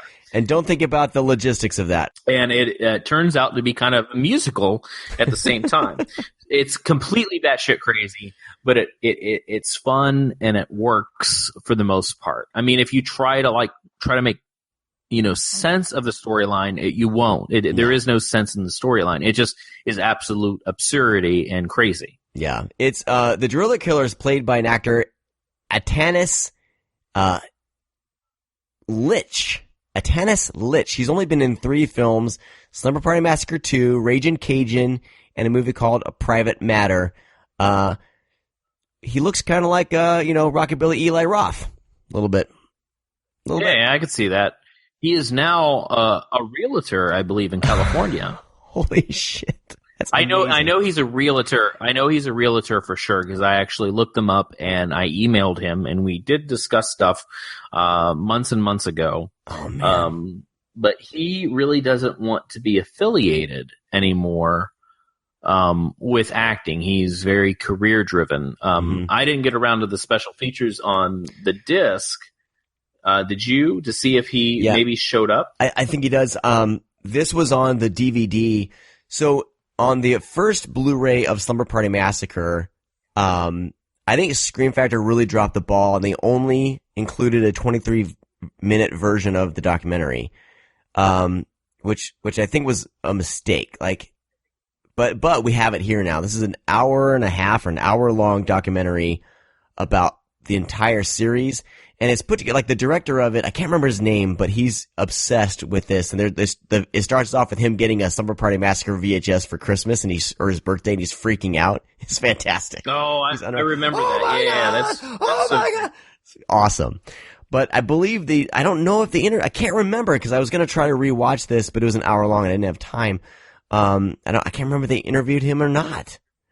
But that said, he's great in this, man. I'd be surprised. I'd be surprised if he shows up. God, I can't remember. But when he shows up in that scene, in his full glory, when he busts through the door, right, and lights up the cigarette, and then all of a sudden it's freaking musical time. It's he says now it's time to get this party started, and then he breaks into his musical number. That's probably my favorite scene in any horror film. It just makes no sense. It straight up turns into a musical number for that part of the film, and it's fantastic. Just because there's no reason why it should happen. There's a kind of a supernatural element to it because he's got to be, but it's never explained. And he's so good, he's so believable as this rockabilly character. That just kind of goes along and it sings and dances. I feel making this movie, they would just tell him hey, this is your first film. Play it just over the top. Kind of do whatever you want. And that's what it felt like. Yeah. I can't imagine any direction giving on this because it's it's a completely tonal shift of the film at times. At times we are very slasher, serious, dreamlike Nightmare on Elm Street sequences, and then it just gets super duper crazy. And like I said, it just doesn't fit in the slightest. But like I said, like Sean, it works in this weird B-movie sense to where it's not boring, it's not stupid, Right. It's just really jarring, and it just makes you think, wow, this is fucking crazy. But it works. Like it's well done. It could go really bad. It could go sour. And I think that people that were looking for a sequel to Slumber Party Massacre, you didn't get it. And I think this movie took some time in order to become kind of a cult classic. No, I don't think it's better than the first one, but I do think all three of these films is just a great trilogy because unlike Halloween, unlike Friday the 13th, we are giving slasher films that at least tried. Like, they tried to be different. Like, Slumber Party Massacre 2 tries to be not like the first one, but at least have elements of the first one and keep that kind of driller killer rolling. Yeah. Which I like. Because that's the thing, you can't bring back Russ Thorne. You can't, like, he got killed, he's in the pool, he's done. So let's bring back a driller killer, but let's make it a nightmare of someone else and able to, like, pull him out like Freddy Krueger into the real world and then start murdering all these people and just make it kind of batshit crazy and make it almost like a psychological horror film, a dreamlike horror film than, something serious. So I appreciate that. Yeah. This does have a couple policemen, Officer Krueger and Officer Voorhees, which is a fun little nod. But yeah, this one, I mean, we don't know for sure. Like, is this all a dream? Is it real? Did it really happen? You don't know, and that's what's fantastic about it. And what I like about this one too is it does take its time to get to, like, the rockabilly driller killer. I feel, because they take their time to introduce him, like, fully. I mean, you go a good 40 minutes, of kind of just these girls, their life in school, everything leading up to the slumber party. It takes this time more than the third one. I think I timed it out. Like the third one, they get to the slumber party in like 20 minutes. The first one, they get to the slumber party in like 20 to 30 minutes. This one, it takes its time, but I think it earns that, because by that time, as soon as he pops in the door, like, it's redeemed itself for kind of keeping all that at bay for so long. And then it just gets nuts. And then from there on out, like, this is a short film. It's only an hour and 17 minutes. Oh, yeah, no, it's super short. But if you watch the unrated cut, it's like an extra, like, that's the thing. The unrated cut's like an extra 15 minutes. Oh, okay. Like, it's not just a couple gore scenes. Like, it's relatively long. Wow. I want to say it's like 13. I think it's 13 minutes total. Because this is like 75 minutes, the film, but then, I think it's 88. And if I'm good at math. They've all stayed within the 77 to 80 minute mark. They don't overstay their welcome. They're perfect horror films. So I think it would be really fun on the spot. Like, I just now thought of this, is let's try to actually dissect Slumber Party Massacre 2 to actually feel and talk about what actually happens. Like, what makes this happen? You start, man, because You have this analytical brain of these movies. I just sit back and watch. So let's take Courtney, who is the survivor. Right. So obviously she has, her sister went a little crazy. Mm-hmm. All her sister's friends died. She had this traumatic experience. So she's trying to get things moving. She's going to school. She has a bunch of friends. So obviously she's having reoccurring nightmares of that dreadful night. Mm-hmm. So she has the image of Russ Thorne in her head as the driller killer. So she has the drill in her mind. So that's kind of where the drill comes from with the guitar. Right. But she's in a band. Right. Like, we didn't talk about it. She's in a band in the film. And she's the singer. She's the guitar player singer. Yeah, so that's where it comes from. So anyways, like, she has this thing going in her head where she has it's almost like she builds this character subconsciously, because you have things out through your day that happen.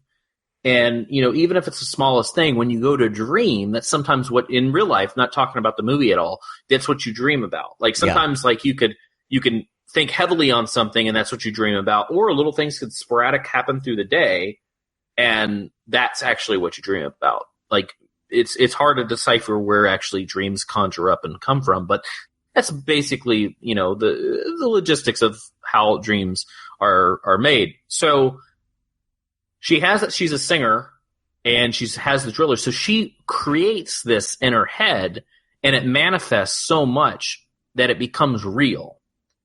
So that's where you have to ask yourself at the end of the film, she is actually in the insane asylum. Mm-hmm. And she's the one that has manifested this killer. And because obviously this doesn't happen to me, if thinking back and trying to dissect this, you think it's all a construct of her in the mental asylum kind of. Her sister might be the one that's out and free and living life. And she's actually the one in the insane asylum, because at the end of the film, like, they have that really cool shot of like that miniature thing with someone in the bed in the background, and like it looks like some kind of Tim Burton building, like a Tim Burton room. That's what I call it, because he's always like, oh, let's make it quirky. And then that drill like rams up from the floor. Yeah. And then you hear his, his cackle, his iconic like laughter that he does throughout the film. So basically, none of this actually happens. Now that I think about it, I mean, I have thought about that before. None of this actually happens. It's just she manifests this character through everything that she is doing in quote unquote in her life, and builds this character and these friends. But no one actually really dies. She's just going crazy in the insane asylum. That could be a way to look at it. Or this actually does happen, and she creates something in this, like, because there's movies that talk about that. Like, you think about something or something's happening that you actually pull it out of your, like kind of like Freddy, where they grab him in the dream and they pull him out to be in, reality, something like that. And they also did that in Freddy versus Jason as well. They pull him out. At the end of the day, it doesn't matter because the movie's so fun. Like, could be all in her head, or it could have really happened. It doesn't matter at all. And that's what's so great about this, is you can kind of think about this stuff and figure out what what you would want it to be, what makes sense to you. But yeah, Deborah Brock, the director, she wrote it and she directed it. So the other ones, they had a writer, like, she did it all. She was kind of being controlled by Roger Corman to go certain ways or whatever, and she almost got full control of the film because she was able to kind of be a wise ass, and she made him laugh. And then once that happened, like, she was able to kind of get the movie she wanted, and through and without Roger, because Roger Corman, kind of directed all these in the background. He was the one that said, all right, 5 minutes in, you need some tits. This minute you need a sex scene. He had like this rhythm to his movies to have certain things at certain times. And she was able to kind of get past it. And I feel like maybe that's why this one has a little more room to breathe, especially in the beginning, because she was able to kind of get her way, and you actually can care more about these characters than you normally would. And once stuff starts happening, it hits a little harder, but it's still, still a fun film. One more thing. This also stars one of my favorite 80s ladies, which I've mentioned on the show quite a few times, Juliette Cummings, who is in Friday the 13th. She's in 5. It's the one with the kids, right? That's the one where it's not Jason. Right. Spoiler alert. Spoiler! And she's in Deadly Dreams. Yeah, she's in Deadly Dreams, and she's in Psycho 2. Psycho 2, and she's also in Hot Moves with Eric Stoltz. Oh. She was a favorite. She's just super cute. And she's a redhead, which, she's a redhead. So. It's not the genre I would have hoped for. I would have liked to have made a romantic comedy or a historical, drama or something. But I was thrilled to have an opportunity. How many people get that chance? All right, Slumber Party Massacre 3. Yes, this one, they kind of dial it back. They kind of dial it back to be more like the first one. But Right, but it's not. Right. It's not. That's what I was worried about, because this one to me was like when I was thinking about it, I'm like, I don't remember 3 at all. and I'd watched it, but watching it this time, like, I feel like they could have redone one. In a sense, it's kind of, it's the same formula. But, I mean, I don't know how much we want to spoil this one, because the revelation is pretty fun. Well, it also happens very quickly. Like, I feel that it's known who the killer is. Okay. I mean, yeah, it does. Okay, we won't spoil it, because I believe it's, these movies are semi-underseen. This one especially, the third one especially. Well, what I like about this one is that it is a driller killer, but it actually is just a slasher. Yeah. Because, he doesn't kill people with the drill 100%. Right. He only uses the drill sometimes. Because there's a part in the film, I mean, we even use a for sale sign as a kill, as a weapon in this movie. So it does, I mean, yeah, the majority of the kills are by the drill, but the drill isn't, used in a, kind of a phallic sense, like the first film and the second film. The drills are used as a phallic symbol, as a penis, basically. The first one especially, and that was very much intentional. Yeah, I mean, you have even the poster, it's the guy's legs with the drill between, that's supposed to be a penis, and the second film is, as far as the killer putting the kind of good guitar between his legs and thrusting. Yeah. I mean, yeah, it's a guitar, but it's still the drill, and it's, penetrating, most of the people it's penetrating are women. This film, the body count's relatively high, and you have a lot of people to devour, which a lot of them die, which this movie has a huge body count, even one-offs. Like, people show up for like 2 minutes, and then they're like getting killed. But I like this film because it didn't use that tactic. Yes, the drill, like I said, the drill is a big portion of the film, but it's not used in that sense. Only the first kill, it's used in that sense, because it's in the car. Mm-hmm. And it's more or less like he grabs the girl from behind in the hands, and then he's like thrusting the drill. And then it's like, oh, this is, but it's like, it wants to uses that familiarity and wants to bring back kind of those first two films. But then it goes off as kind of being like a slasher, like, Jason or, Michael Myers, just using whatever he can in order to kill people. And then, picks up the drill. But he doesn't use it in that phallic way, it seems. It's just a weapon. That's his weapon of choice, because that's what's in the Satan van. Well, you know what I liked about this one, especially when he's introduced, is the first, driller killer to use a mask. And right, yeah, it takes a while to reveal who it is. I think it's pretty easy though to guess who the killer is. I think so. To me, even watching this, because this is a film that I grew up with. I mean, I watch these movies all the time. My mom loved these movies, and it was just too obvious. It's like the killer in Splatter University. It's very obvious who the killer is. It's just, you're just waiting for it to get there. Now, at the time, watching this maybe in the theater, right, it would have been a little bit confusing, but we've went through this formula many times, introducing many characters, having kind of that, it was funny, I thought Scream did a great job of pulling those elements from the 70s and 80s back, of guessing who the killer was, because there's so many moments in Scream where you see the boots, and the boots come down and Billy's wearing the boots, and the room, and like he drops like the gloves and the fucking phone, and then the cop is smoking a cigarette and then crushes the butt with his boot, and that's the boot that you saw, and there's just so many like little things that are just like, oh, that's the killer. And that's what I like about this film, but it's mostly just generated towards a couple people, not the whole entire cast like Scream did.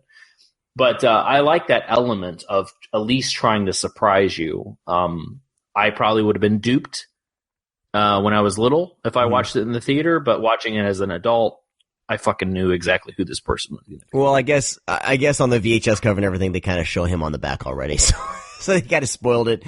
once it got to the VHS. Oh, that's market. right, don't they? Yeah. I forgot. I don't see it on the not on the Blu-ray, but when it was out on, if you look at the VHS cover, do they show it in here? Let me see. Yeah.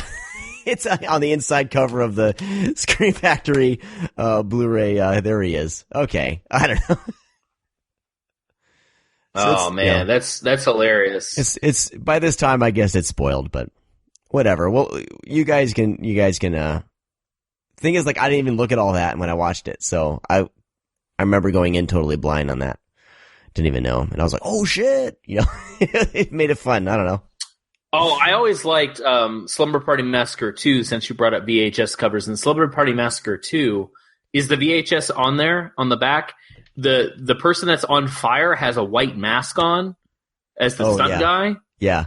It's super funny. I remember seeing that when I was little, and it's like, wait, what the fuck is actually happening? That's the stunt guy mask. What? And they I see it.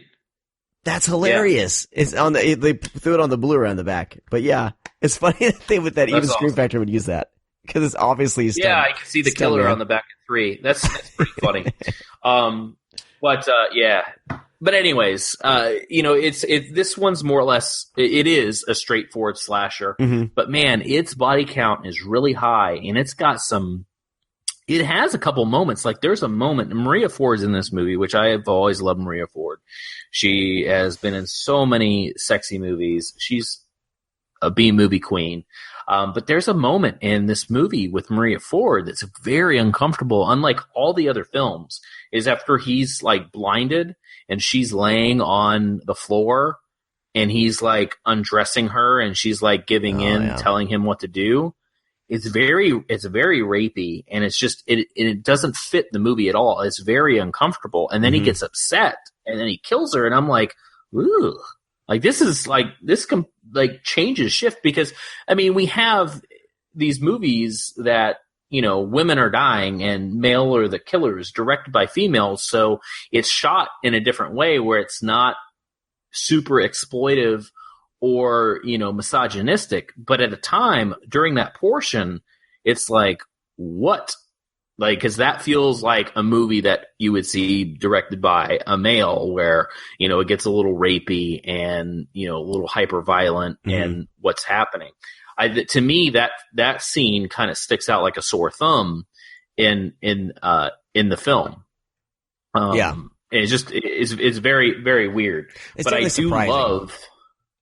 But it also has one of the things that I've wanted to see in all the Slumber Party Massacres, is that in that sequence, though, Maria Ford grabs the drill to, like, stop it from hitting her, and then he cranks it up, and then it cuts her hands. Yeah.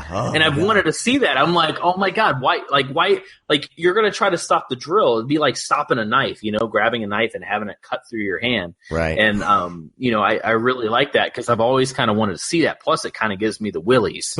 Yeah, totally. It's ugh. I got, like, goosebumps right now, just kind of like, ugh. But this is a blood-soaked, especially the unrated version. The ending is just so brutal, and there's just so much blood. I mean, even though the end kill is, like, not like gore, it's not like gore, like guts and stuff, because spray. It's just spraying, but, like, the drill's never actually hitting him, which I think is hilarious. But it's got a great little ending to it, and it's just, and this is the one movie where logic is completely thrown out the window. I mean, we have 5 girls that are at a sliding glass door trying to open it. A sliding glass door. And they can't get out of the room, and he comes up behind him. He's like, ready to party, girls? And they're like, ah! And they all start running through the house. And it's like, please. And then once the girl, like, throws herself into the glass and breaks it, then the driller killer takes a table and doesn't flip it around. He just puts the table next to the door. And then that becomes like a hard obstacle for people to crawl under and hop over in order to get out, instead of just moving the fucking door or the table. But it's not a slasher if you don't have at least one of those situations, like, you know, people running up the stairs instead of running outside.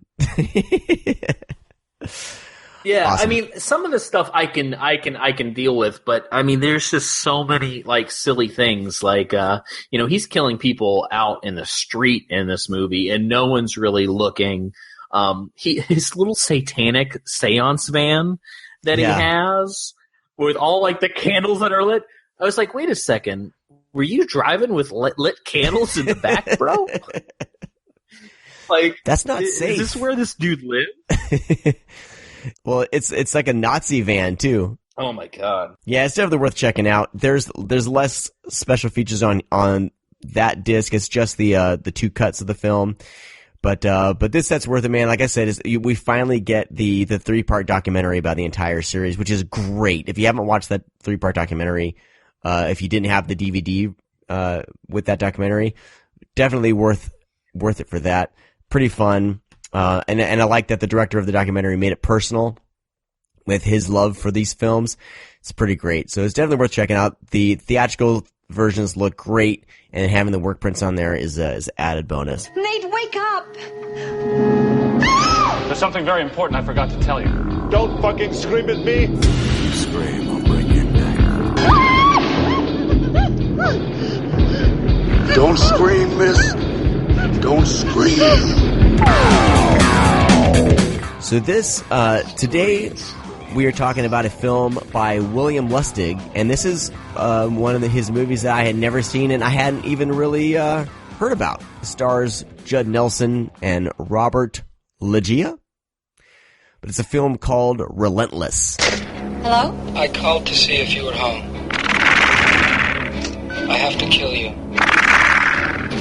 Tonight. This lunatic is trying to show the world that he can pick anybody at random from a phone book and kill him. You know, there's about 12 million people in L.A. One of them decides it's open season on people. He knows your name. One of them, Sam, against you and me. He has your address. Hit again last night. Twice. It's all right. He's got your number. What do I do now? Tell me, please. And you're about to be disconnected. This is from 1989. But you forgot, it doesn't really star Robert, what is his name? Robert Loggia? Whatever. Well, he's on the poster. I mean, he was the big name, right? But Leo Rossi, they left him off the cover. They left him off the poster. Leo Rossi's the main character. He's in all 4 films too. But they leave him off of the top billing just because Robert Loggia, I'm going to pronounce the name wrong. You see his face, you know who he is. He's an older actor from the 80s. Let me look up the post. Let me look up the post. But they give him top billing above the star. Poor Leo Rossi. Oh wow, yeah. I'm looking at it right now. Judd Nelson is the biggest, which just makes sense. But yeah, Leo Rossi is the star. Fucking Sam Dietz. He plays in all 4 films. Yeah, I mean it's based. Was this based off a novel? I want to or no? No, I think I'm wrong. I don't know. But the Sam Dietz character is through the whole series. There's 4 of these films, and this is available on Vudu. And I think any stream you can find it. I was able to rent it. You can buy it as well in HD. I think all four films are HD. Oh, really? Okay. So we're at that place now where you're getting stuff in HD that's not getting any sort of Blu-ray release. But like I said, this was directed by William Lustig. This was a hole in my William Lustig viewing. I liked it for the most part, man. I wasn't a huge fan of the lead character, Sam Dietz. What, Leo Rossi? Yeah, I didn't like it. He's not a very captivating lead. If people need to know who Leo Rossi is, I know that name doesn't ring a bell for most people. He's in Halloween 2. He plays Bud. He's the one that says, "Amazing Grace, come sit on my face. Don't make me cry. I need your pie." and he's the one that dies behind the shower glass right before his girlfriend Grace dies in the heating in the pool or bath in the hospital. So, anyways, that's Leo Rossi. He's been in a lot of movies. He plays in, he was in Maniac Cop 2. He's a good buddy of Lustig. He's been in a lot of the Lustig films. But yeah, he's not a likable guy. Like, he has moments where he's cool, but he's such a fucking prick. Like, the way he walks and presents himself. So it's really hard to like this guy. Like, there are moments like the breakfast moment where he's tells his kid, he giving tips to his kid and he kisses Meg Foster goodbye. I think one of the scenes is really great is when he breaks down the crime scene of the guy that stabs himself in the stomach. And he's, talk about the shower curtain and stuff like that. And, this is originally how I found out about shower curtains. After watching this movie, I watched this movie with my grandmother. She rented this because we would go to Video Time. This is in Ohio. She saw Relentless, and we rented every Relentless movie like that week. And I watched all 4 Relentless movies. So my very first viewing of this was when I was like 13 with my grandmother. But I remember that. And then I told my mom, and my mom was like, nah, that's bullshit. And then when I was older, I did it, and it's true. So if you leave your shower curtain pulled back, it will create a lot of black mildew on the bottom. If you leave it straightened, it won't. Wow. Fact. Thanks, Phil Alden Robinson, writer of Relentless. Thanks, Leo Rossi. And also another thing is, like, out of all of Lustig's films, other than probably The Expert, which I kind of compare these two a lot as far as like looks and stuff, is that, Lustig was directing pornography in the very beginning, and then he got into Maniac and Vigilante, and those films are really dirty and kind of the grimy scene of the underbelly of New York. Yeah. Relentless is a little bit, kind of cleaner. But there are some really kind of nasty, dirty moments, is like with the Judd Nelson character, which, I enjoy. So we're talking about Relentless. Relentless is a film about a killer who is known as kind of the phone book killer this takes place in New York, right? I can't remember. No, it takes place in Los Angeles. That's right. I did know that. So it takes place in Los Angeles. Basically, our killer, Judd Nelson, is a serial killer. It's not hidden, who it is right off the bat. Which is pretty cool to see Judd Nelson as a serial killer. And he plays because Judd Nelson is kind of creepy to begin with at times. Like, he has some good moments like in Breakfast Club, but then he has stuff like, Relentless, and he's in The Dark Backward, that American movie. And he's very weird. Like, he's very good at being odd. Like, I don't know. It's just like kind of look on his eyes. Like, he can widen his eyes and look like he's like fucking drugged out or something. So anyways, he basically randomly looks somebody up in the phone book, underlines their name, calls them, says, I'm going to kill you tonight, and then kills that person. And then he leaves basically the telephone book page of who he killed on the persons, and he like writes a little message for the police officers. So anyways, that's kind of the basis, is trying to find out who is doing this, and kind of digs down deep. There's a little backstory with some stuff with the serial killer, played by Judd Nelson, about his upbringing and his family. And just kind of like a cat and mouse game. It's not like crazy eventful. It's very low key, but it's also a little bit more believable. And I don't know, kind of one of the more toned down Bill Lustig movies, like everything like Hit List, Maniac Cop, Maniac, Vigilante. They're all kind of like epic and kind of crazy and over the top. But this one is more toned down. And the films kind of keep that progressing as 2 and 3 and 4 happen.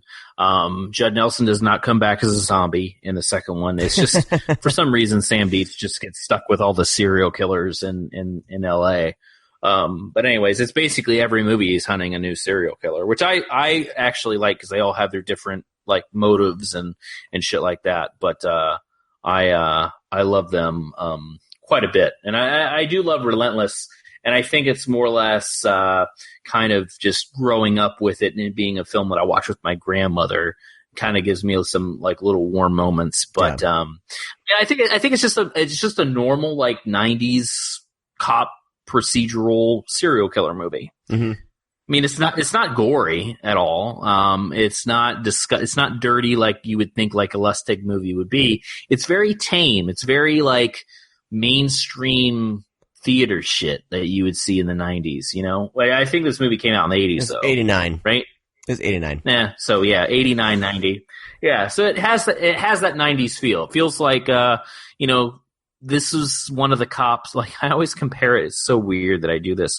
But it's like, kind of, I always think about, like, the cop sequences in Predator 2. Like this shit's happening in the background while Danny Glover's like blowing up Predator with Gary Busey. I don't know. I've always I love like the inner city LA, New York, Chicago cop stuff that's done like in the 80s and 90s. I like that. I like that feeling, like going into the precinct, going upstairs, all the phones are ringing, everybody's everywhere, people are pulling papers off typewriters, giving them to others, they're getting phone calls, and they get a phone call, and it's like, all right, man, let's go, and they fucking go, and then they're eating coffee and donuts in the car. Like, I love those movies. We don't get that anymore. We get these fucking, assassins and fucking people running through New York City with, like, fucking machine guns strapped to their back. Like, I love, like, that, suits, like putting on a suit and there's like a fan in the corner of the room in this hot ass fucking room. And like, you could just see the sweat and steam like in there. And like, these guys are very passionate about what they're doing. They're not enjoying what they're doing. They're all irritable. Yeah. They're all tired of doing the same thing over and over. And I love that about Relentless because that has this very, like, we spend so much time in the police station and with these cops, and I love suit cops. I love those suit cops. I don't like the beat cops and the, fucking off duty or something like that. I love those suit cop movies. Yeah. But anyways, I miss those. I miss those movies. Yeah. Man. No, this is a pretty dialed down of police procedural, but the one thing that's dialed to 11 is Ron Taylor as the captain. Oh God, yes. It's almost like he's in another film because he's the stereotypical captain yelling at the cops, you're doing this wrong, get it done. And he's just dialed up, man. Captain Blakely. I'm waiting for steam to start pouring out of his ears like in Last Action Hero when the guy's giving the speech. Like, I'm waiting for his head to blow up. It's funny that you mentioned Blakely because on the DVD of this, I think you could buy Relentless 1 and 2 on DVD and then 3 and 4 is in a 2-pack. But on the DVD, I think it's mentioned in the commentary that Joe Spinell was actually supposed to play Blakely. Oh, wow. He died right before they were starting to film, so they had to replace it really quick. And I would love to see Joe Spinell as that character, yelling and getting fucking mad. Yeah. But anyways. Yeah. No, it's pretty great. It would be fun if some company would release this entire series as a set. Who owns They're it? All in HD. I don't know. I would you imagine, would think that Bill Lustig would, he would try to buy him back. Was he involved with every single one? I guess that's what I don't know. No, I don't believe so. Yeah. I'm just saying the first one. That's kind of Bill Lustig likes his own movies. He likes what he does. So it's kind of weird that he didn't try to pick this up. Ooh, this is out of print. All of them are actually out of print, but they're not crazy expensive. No, they're pretty cheap on Vudu. And I rented mine for $3. So you can at least watch them. Rent fucking them. Sony owns it. Oh, okay. Sony owns it. It's not happening. Fucking Sony. They'll be fine with just the HD masters on digital. All right, well, all these are out. I want to watch the other ones. Now, here's my question is, Relentless 3 and 4 is very out of print. Fuck. Now, does Leo Rossi as Sam Dietz, does he get more tolerable as the series goes on? I think I think you just kind of grow with him and you accept it. It's a part he doesn't of the become character. More likable.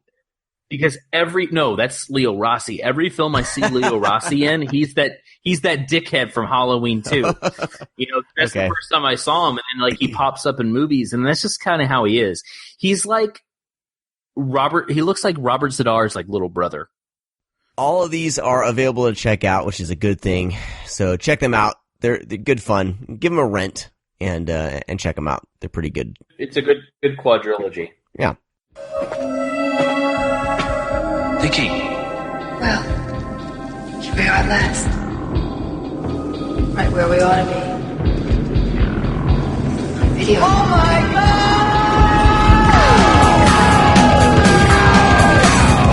This week we are bypassing a Tommy Hamilton. A horror film. Brad, you brought this up, and when I saw the cover, I thought you were fucking insane. I was like, why the hell would Brad bring a cheerleading comedy into the VHS? Oh my God. Why? You don't trust me? You should. Yeah, I mean, now that I've seen it, 100% trust restored. Oh, dude, I should have never lost your trust to begin with.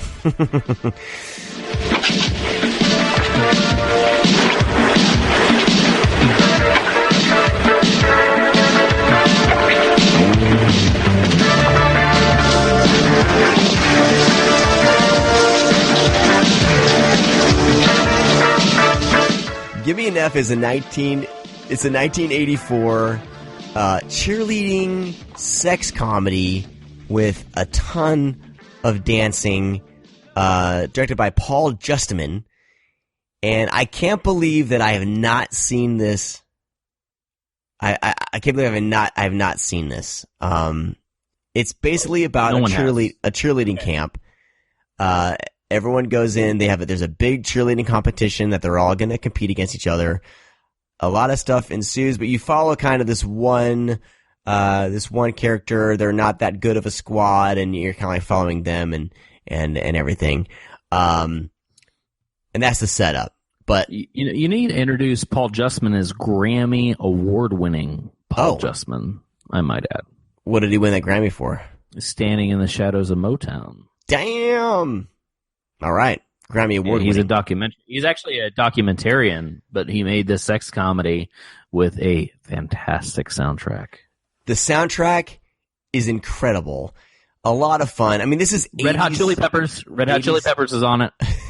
This is 80s cheesy goodness, but there's so much going for this. It's definitely R-rated, which is fun. It's a sex comedy. I'm going to let you talk about the rest of this, Brad, because when did you see this and what? I need to hear your thoughts. If you're heterosexual, there's a dance scene that may turn you gay in this. But I'm going to let you talk about that. Yeah, the dance sequence is definitely the highlight of the film. Years ago, I did a if you've followed me on Twitter for quite some time, I did 2 projects. Well, actually, I did 3 projects. I did a French film project one year where I watched as many French films as I could.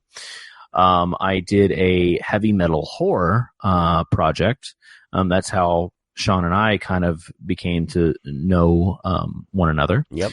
And then I did a sex comedy project as well. Black heavy metal horror was easy because it was about 40 films. French was crazy because I did every genre every year. I mean, I probably watched like 300-400 French films that year. And then I did sex comedies, which I found out there's maybe close to 120. I did from 1975 to 2000. No, sorry, I did to like 97, I think, or 98. It was kind of hard to decipher what to choose and what to put in there because, I didn't want to do the pornographic stuff. I wanted to do more or less, and I didn't want to do a lot of PG-13 ones, so I kind of left that out unless it was like something like just one of the guys I think is like rated PG-13 and, Up the Creek and stuff like that. I wanted at least it, be like Meatballs-esque, very inappropriate for children. But and that's what I mainly stuck to. It was a hard list to put together, and I never did the book. There was a reason I was going to do a book, but I think Mike McPadden has been following me on Twitter for quite some time and just steals my ideas. I'm kidding. Mike's way better at that shit than I would ever be. But I love that he's doing what I have always wanted to do. So that said, I started going just by the alphabet. Straight down the line, and then I got tired and just started randomly picking things. So I'd say roughly about maybe 4 or 5 years ago, I came across Gimme An F. It was one of those that was very hard to find. I had to pay like $30 on VHS for it. Damn. Because I spent so much money doing these things, just trying to find the films wherever I could. Some was just near impossible, but I eventually got them all. So Gimme An F, I was like, oh, whatever, I'm just going to do it. It's a, crazy tape. It's owned by Fox. It's probably never going to get a DVD or Blu-ray release at all. Which is, and I popped it in, and immediately I was just captivated by Tommy Hamilton. And, within the first 15 minutes, we have one of the greatest singing, dancing, cheerleading segments ever. I mean, we're talking about like a 20-minute dance introduction between all these cheerleading people, all these teams. Tommy Hamilton, just like I can't think of the actor's name right now. His name's Stephen Schellen. Stephen Schellen. Yeah, Helen. I think it's Schellenberg. Actually, I think they say Schellen, but I think his real name is Schellenberg. You look that up. Because there's something weird about him. Well, he grew up in Victoria, British Columbia, and it says Schellen. Are you reading IMDb? Yeah. So you may not remember him. He does show up in films every once in a while. He's obviously more popular in the 80s. He's also the car salesman in Gone in 60 Seconds. When Nicolas Cage buys his car, it was weird because that's what I remembered him from when I very first saw Gimme An F. And then later on, I started, lights started going on. I was like, oh, he's in this. So, anyways, he, Stephen Schellen plays Tommy Hamilton, and he's just so charismatic. He's so fun. He's so energetic. He's very captivating. He's just a very charming guy. And he's like 26 years old. He's still kind of running this cheerleader school camp deal. Hitting on 16-year-olds. I might add, though, he's very respectful. And we have a moment in this film yes, where he's very like, come on, like you're 16. I wish I was younger, but I was surprised at that scene, man. I was super surprised. But there is moments where he's like holding up like the blanket so he doesn't look at her, but then he peeks over and it's like, still a bit even of a though you're ball. not making it with this girl, you're still kind of looking at this 16-year-old girl dude. So this is kind of fucked up. Yeah, I think it's more fucked up now than it was fucked up in the 80s. Yeah. But, I mean, it's fucked up no matter what decade you're in, but I think it was maybe a little bit more accepted in the 80s, I guess. Yeah. Because you find out, and she wants Tommy Hamilton, but Tommy Hamilton is a respectable guy. Yes, he is kind of crazy. So anyways, the camp director wants to kick Tommy Hamilton out, but this company wants Tommy Hamilton. That's, these Japanese funders. They won't do anything without Tommy Hamilton. So the director wants to let Tommy Hamilton go because obviously he's been in this place for a while. He's a troublemaker, and all this stuff, but he's good at what he does. He's a good trainer. He's good at getting these people, in shape and to do, be the best they can be. But he's also, but like I said, he's a hornball and gets into trouble. So anyways, this new group comes in, the Ducks, who's like kind of very reserved, not like your sassy cheerleaders that are there. The Ducks come in, and that's where the lead girl loves Tommy Hamilton and wants to be with Tommy Hamilton. It ends up kind of like a love story on that side. Tommy Hamilton has another thing going for him. But it's just it's a great group of kids, and just getting into trouble and lots of dancing and with a really good soundtrack. I think that's the best way to sum up Gimme An F. Yeah. So there's 2 dance sequences we need to talk about. The first one that I talked about could possibly, there's more, but I mean, the shower dance scene, is that Tommy dancing in there? Yeah, it's Tommy Hamilton. Yeah. He's in the shower room and decides that, I'm just going to do some choreography in the shower and take a shower while dancing. Well, he's doing it for the girls. He knows the girls are watching. So he gives them a little show in the shower in his tidy whities. And it's incredible. A lot of people, some people I've read kind of say, that's just a ripoff of Footloose. But come on. No. I don't think Footloose went there. No. It's one of the most brilliant so good dance sequences I've ever seen in a movie. And with one of the best songs ever, and this is my time to bash Bobby Kimball. Bobby Kimball did the song called he did 2 songs for the film, something eagle, like soar, fly like an eagle, and then he did state of the heart for this. And maybe people don't know who Bobby Kimball is. He is one of the founders and songwriters of the band Toto. So he has like this side career where he's been doing for quite some time. He did 2 songs for the soundtrack. I've tried contacting Bobby Kimball a few times for these songs because I absolutely love this soundtrack. And he will never get back to me. He's kind of Come on, Bobby. Come on, Bobby. But anyways, it's got a really great soundtrack. Like Sean said, I really wish we could see this scene, this whole film, at least in DVD or Blu-ray and in HD Master, because this scene is shot just not in a shower. This scene is shot with wannabe best lighting possible for a sex comedy with a shower scene.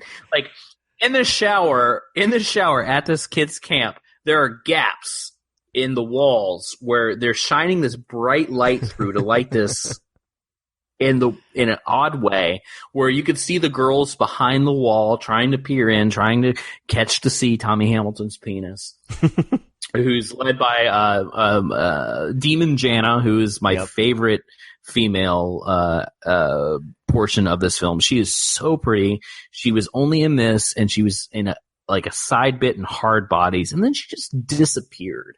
And she is so sexy. It is crazy. She's the brunette. She's the brunette that's kind of wild, who gets on stage and kind of does the S&M dance. Yeah. That's what I'm saying. There's so many dance sequences in this film. I mean, this movie is like an hour and 45 minutes, but an hour of it's fucking dancing. It's not like shitty dancing. Like, it's really fun. No, I don't know. It's really fucking good. One of our listeners on Twitter, I posted, I said, if you're a fan of 86 comedies, cheerleaders, and dance routines, you'd be a fool not to track down Gimme An F. And Peter.org, he goes, I just watched that dance scene, the shower scene, and immediately changed my relationship status to it's complicated. No, it's got some great dance sequences in the opening sequence. And like I said, in the first 15-20 minutes, we have this huge introduction, and there's it's dancing and cheerleading stuff. And we have, Cissy Williams, the ninth wonder, or the ninth wonders of the world, talking about her boobs. Uh-huh. And then he, introduces all these people, and then he's, he does flips and dances on stage, and it's just so energetic, and you're just sitting there like, oh my God, like I feel like I'm watching like a real dance competition on television. Yeah. Like you forget that it's a movie for a minute, And Roscoe does his dance. Oh my God. Oh yeah, when he's like here is the moment of cheerleading, the Plastic Man himself, Roscoe McGuinn, and Roscoe does this Flashdance-esque. If you remember Flashdance, there's a part where they're on stage. She's watching her friend dance, and she's got the chair and stuff, and like you just see the silhouette of the girl, and there's this big white screen like light, and that's what Roscoe has because obviously it's a double. It's not the actual actor. And this guy fucking does one of the best goddamn dances. Like it's so fucking good. And the song that's playing in the back is that Bobby Kimball song, and it just keeps playing and playing. It's like a 15-minute version of the song. and Roscoe's so good. Roscoe is the drunk like the druggy drunk guy of the camp, who basically is one of the best dancers they have, and kind of what brings everything together. Like, Tommy Hamilton's the glue, Roscoe's the talent. But Roscoe's like always fucking blitzed out of his mind. Yeah. But does he end up in the shoulder pads and the Mad Max outfit? He becomes Mad Max. He becomes the villain in Road Warrior. Yes. So towards the end of the film, he becomes the villain in Road Warrior. And I'm not saying like he acts like him. He dresses like the villain in Road Warrior. He has the shoulder pads, the chain, he has the fucking mohawk, and he has a fucking crossbow for some god knows. Like, I have no reason why he has a crossbow. I think in it's the movie. after he finally makes it with one of the S&M type girls, right? Yeah, he does that, Falcons, and then he becomes the Falcons. They're the nasty ones. So, anyways, like he turns into this Mad Max type character. And then we have like the camp director, who's kind of a sleaze bag. Oh my god, the scene with him and the girl with the American girl flag, at the end, pasties. Jesus Christ, it's so uncomfortable. But I'll just tell you, there is a sequence with a young. She's not underage. She's as of age, right? With an old man, a girl who has these pasties on her nipples, who is basically orgasming without sex that involves a balloon full of piss. And what do they drop down in on him? They take a can of Ajax and put like a stick of dynamite in it. Yeah. All the while they've turned on the camp intercom, and so everyone can hear what's going on. Yeah. Oh my gosh, it's Meatballs meets Flashdance and Footloose or whatever, Maybe Meatballs meets Flashdance, like a film, like Screwballs and stuff like it's nutty. But that's the thing, is like this movie is longer than any sex. Like this is by far the longest sex comedy I've seen. But man, it is fun from front to finish, and it's just like, and like I know Sean says, like I can't believe this is not more popular either. I understand why, is it's only been released on VHS and then died. Like it was only released VHS by Key Video, which was a small company to begin with, so the VHS tapes are rare, and Key Video was bought by Fox, and then, of course, Fox shelves everything that they own. They don't release anything. All they do is they run them on their TV channel that they have. And honestly, like, even they've ran this thing on television, they just never upgraded it. And it sucks, because I want to see the film. This could be a visual audio feast. Like, it's so colorful. The dance sequence It's pretty. Yeah. It's a pretty movie. Like, there's so many lights and, like, lighting things going on. And, like I said, that dance with Tommy Hamilton in the shower, that's really well lit. But everything's, like, the film's dark in general because a lot of things happen at night, and it's really fucking hard to make out. Like, even on VHS, like, I think that the tape is just so dark. Like, it's just, those tapes, of course, they, what do you call it? Devalue. They degrade. They degrade. Yeah, degrade. Time. Thank you. Mm-hmm. They degrade over time. So, like, it's, between the static that you have and the tracking and the scratches, and of course, people rewinding the fucking, like, by now, my tape for the Tommy Hamilton dance, I can't even watch it anymore. But I tell you what, it's weird because everybody at my job, I work, I do management and pharmacy. Everybody in that department knows about Gimme An F and that dance sequence, because whenever the day starts out shitty, because like how you go, you walk into work, whether it's a Monday, Thursday, whatever, and just something hits you right off the bat where it's like, oh God, it's going to be one of these days. Like, those days. Yeah. As soon as that happens, I pop in this sequence and I watch it and I turn it up because people can hear it. And then other people will come by and watch it, and they're like, "Brad, are you gay?" Yeah, I'm gay for Tommy Hamilton for sure. But I watched this just because, like, I hate feeling like I hate when people are like, "It's just one of those days." I was like, we need to get out of that. Like, we need to feel better. And this is one of these things that just makes me laugh and smile, because anybody that watches that, you can watch this movie or you can watch that scene completely out of context, not even know what it's about, and just watch it and be like, "Holy fucking shit, what is happening?" Definitely. But it's so good. Check it out. There is a rip on YouTube. It's ripped from Fox Movie Channel. It's in decent quality. And, we never really send anyone to YouTube and stuff like that unless it's unavailable anywhere else. And this is a movie. Yeah, this is unavailable everywhere. Yeah. It's give this thing a watch and start hounding all these companies to try to at least track it down. This would be perfect for an Arrow release. Perfect. And, they would do a great job with this. Like, there's certain companies I think about, I'm like, oh man, they would do a kick-ass job. I mean, even Vinegar Syndrome would probably do a pretty kick-ass job with this. But who knows where any elements are, man, because it died on VHS. But it's so worth checking out. It's a lot of fun. And it's weird to be talking about this movie on a horror podcast. I know that some people will, be giving a shit about it, but I think, like, horror movies and even, like, sex comedies can kind of go hand in hand, just because they're always pushing a little bit of an envelope with certain things. And, I don't know. It's just a lot of fun. So, any last words, Brad? We need to wrap up. No, man, I'm good. Just watch it. Keep these movies alive, because even though we're against piracy and we know a lot of people are, which you should be, these films cannot die. Like, we can't let these things go. So they need to be traded. They need to be watched. They need to be downloaded. Because if the company isn't going to release them, they will die. They will go away forever. And tapes don't last forever. This needs to be right keep up. These movies alive. Yeah. And talk about them so Fox can be like, oh shit, people are actually interested in something like this. So let's release it at least on fucking DVD or digitally. I don't give a fuck. Just release the goddamn movie. Make it available to the public other than YouTube, and I'm cool. I don't care how you do it, Fox. Just do it. Yeah. This thing needs to be right up there with any of the other 80s sex comedies that are popular. It needs to be right up there with Animal House and Screwballs and Meatballs and everything, because it's like, I think it's as good, if not better than those. I mean, I had a blast. It's one of my favorites.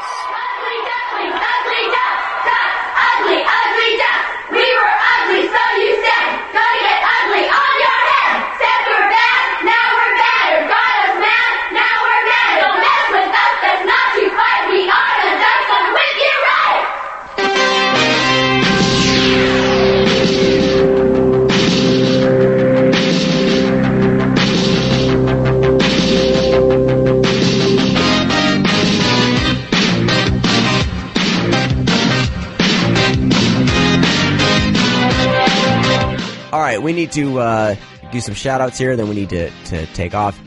Please check out our website, thescreamcast.com, for all of our social media links. Our YouTube channel is going to be more and more active, so definitely make sure you subscribe to our YouTube channel. We do have more pins. We keep pushing these pins. I need to do a friggin' blast online about these and get the word out. But we do have more pins left. And definitely, if you're a collector of those, they're awesome. I was showing somebody, one of my neighbors, the pins in person, and he was, thought they were really, really cool in person. So maybe I'll try to make them look more tantalizing online. I'll work on that. Maybe just sell them to your friend. Yeah. Please check out those who have sponsored our podcast. Vinegar Syndrome, of course. Check them out and buy their movies. We're going to be doing a Vinegar Syndrome show soon. I know that you have South by Southwest next week, Brad, so we'll probably do... Get prepared. Get your pens and paper ready. Yep, we'll do some sort of South by Southwest episode. Then after that, we'll start planning our Vinegar Syndrome episode. We're a couple months behind, so it's going to be packed, but a really fun show. Coffee Shop of Horrors, of course, check them out. I don't talk about them as much as I should. I've pared back my coffee drinking, so I'm not ordering from them as much as I used to. But so I'm not. But I'm starting to give. I know our first Patreon. Kevin McDonald? Kevin McDonald was the first person to subscribe to our Patreon, and I didn't realize he's out of country. And I was like, "You get a prize box," and he's going to get some coffee and a couple movies from me. But it's going to cost me a pretty penny to send to him, and I didn't realize. But it's cool. Kevin, man, thank you so much for being our first patron. You are awesome, and you deserve this little gift box. You'll be receiving some Coffee Shop of Horrors coffee. If you want to grab their coffee, Screamcast is the discount code. You get 10% off your order. Of course, we've always mentioned grindhousevideo.com. He's, like I said, if you want stuff ahead of release date, you know, he's your man. Packages everything really well. If you're ever in the area of his store, definitely go. If you're in Tampa, check out the store. It's badass. Huge thank you to Wolfman and Mars for letting us use their music. They opened it up to let me use their music throughout our shows, so you'll be hearing more of their music intertwined between things. You heard a lot on our 3-year anniversary episode. And of course, Kevin Spencer created all the artwork on the website that we use, our logo and everything. So check him out at inkspatters.com. Otherwise, you know, thank you guys so much for supporting the show and listening. Please, if you like what we do, check out our Patreon. It's patreon.com/scream_cast. I mean, $1 a month, you're gonna be in contact with us even more directly than usual, because we can use it directly to communicate with all of you who become a patron, which is great. So, of course, I've mentioned the other tiers on there as well. We're going to be doing our first Screamcast late night probably within the next couple weeks. I know we have a couple subscribers. We're going to get with those guys and kind of see what topics, you know, we can cover. Paul Farrell was one, and I'm looking through all my emails here. Joe Guin, thank you guys. You're our first $5 patrons. And then we have Edward Antilla was our $3 patron. So we got a few of you guys. Thank you so much. We'll be making sure we mention any new patrons that join up. So thanks all you guys. Have a great week. We'll talk to you next time. Bye-bye. Oh,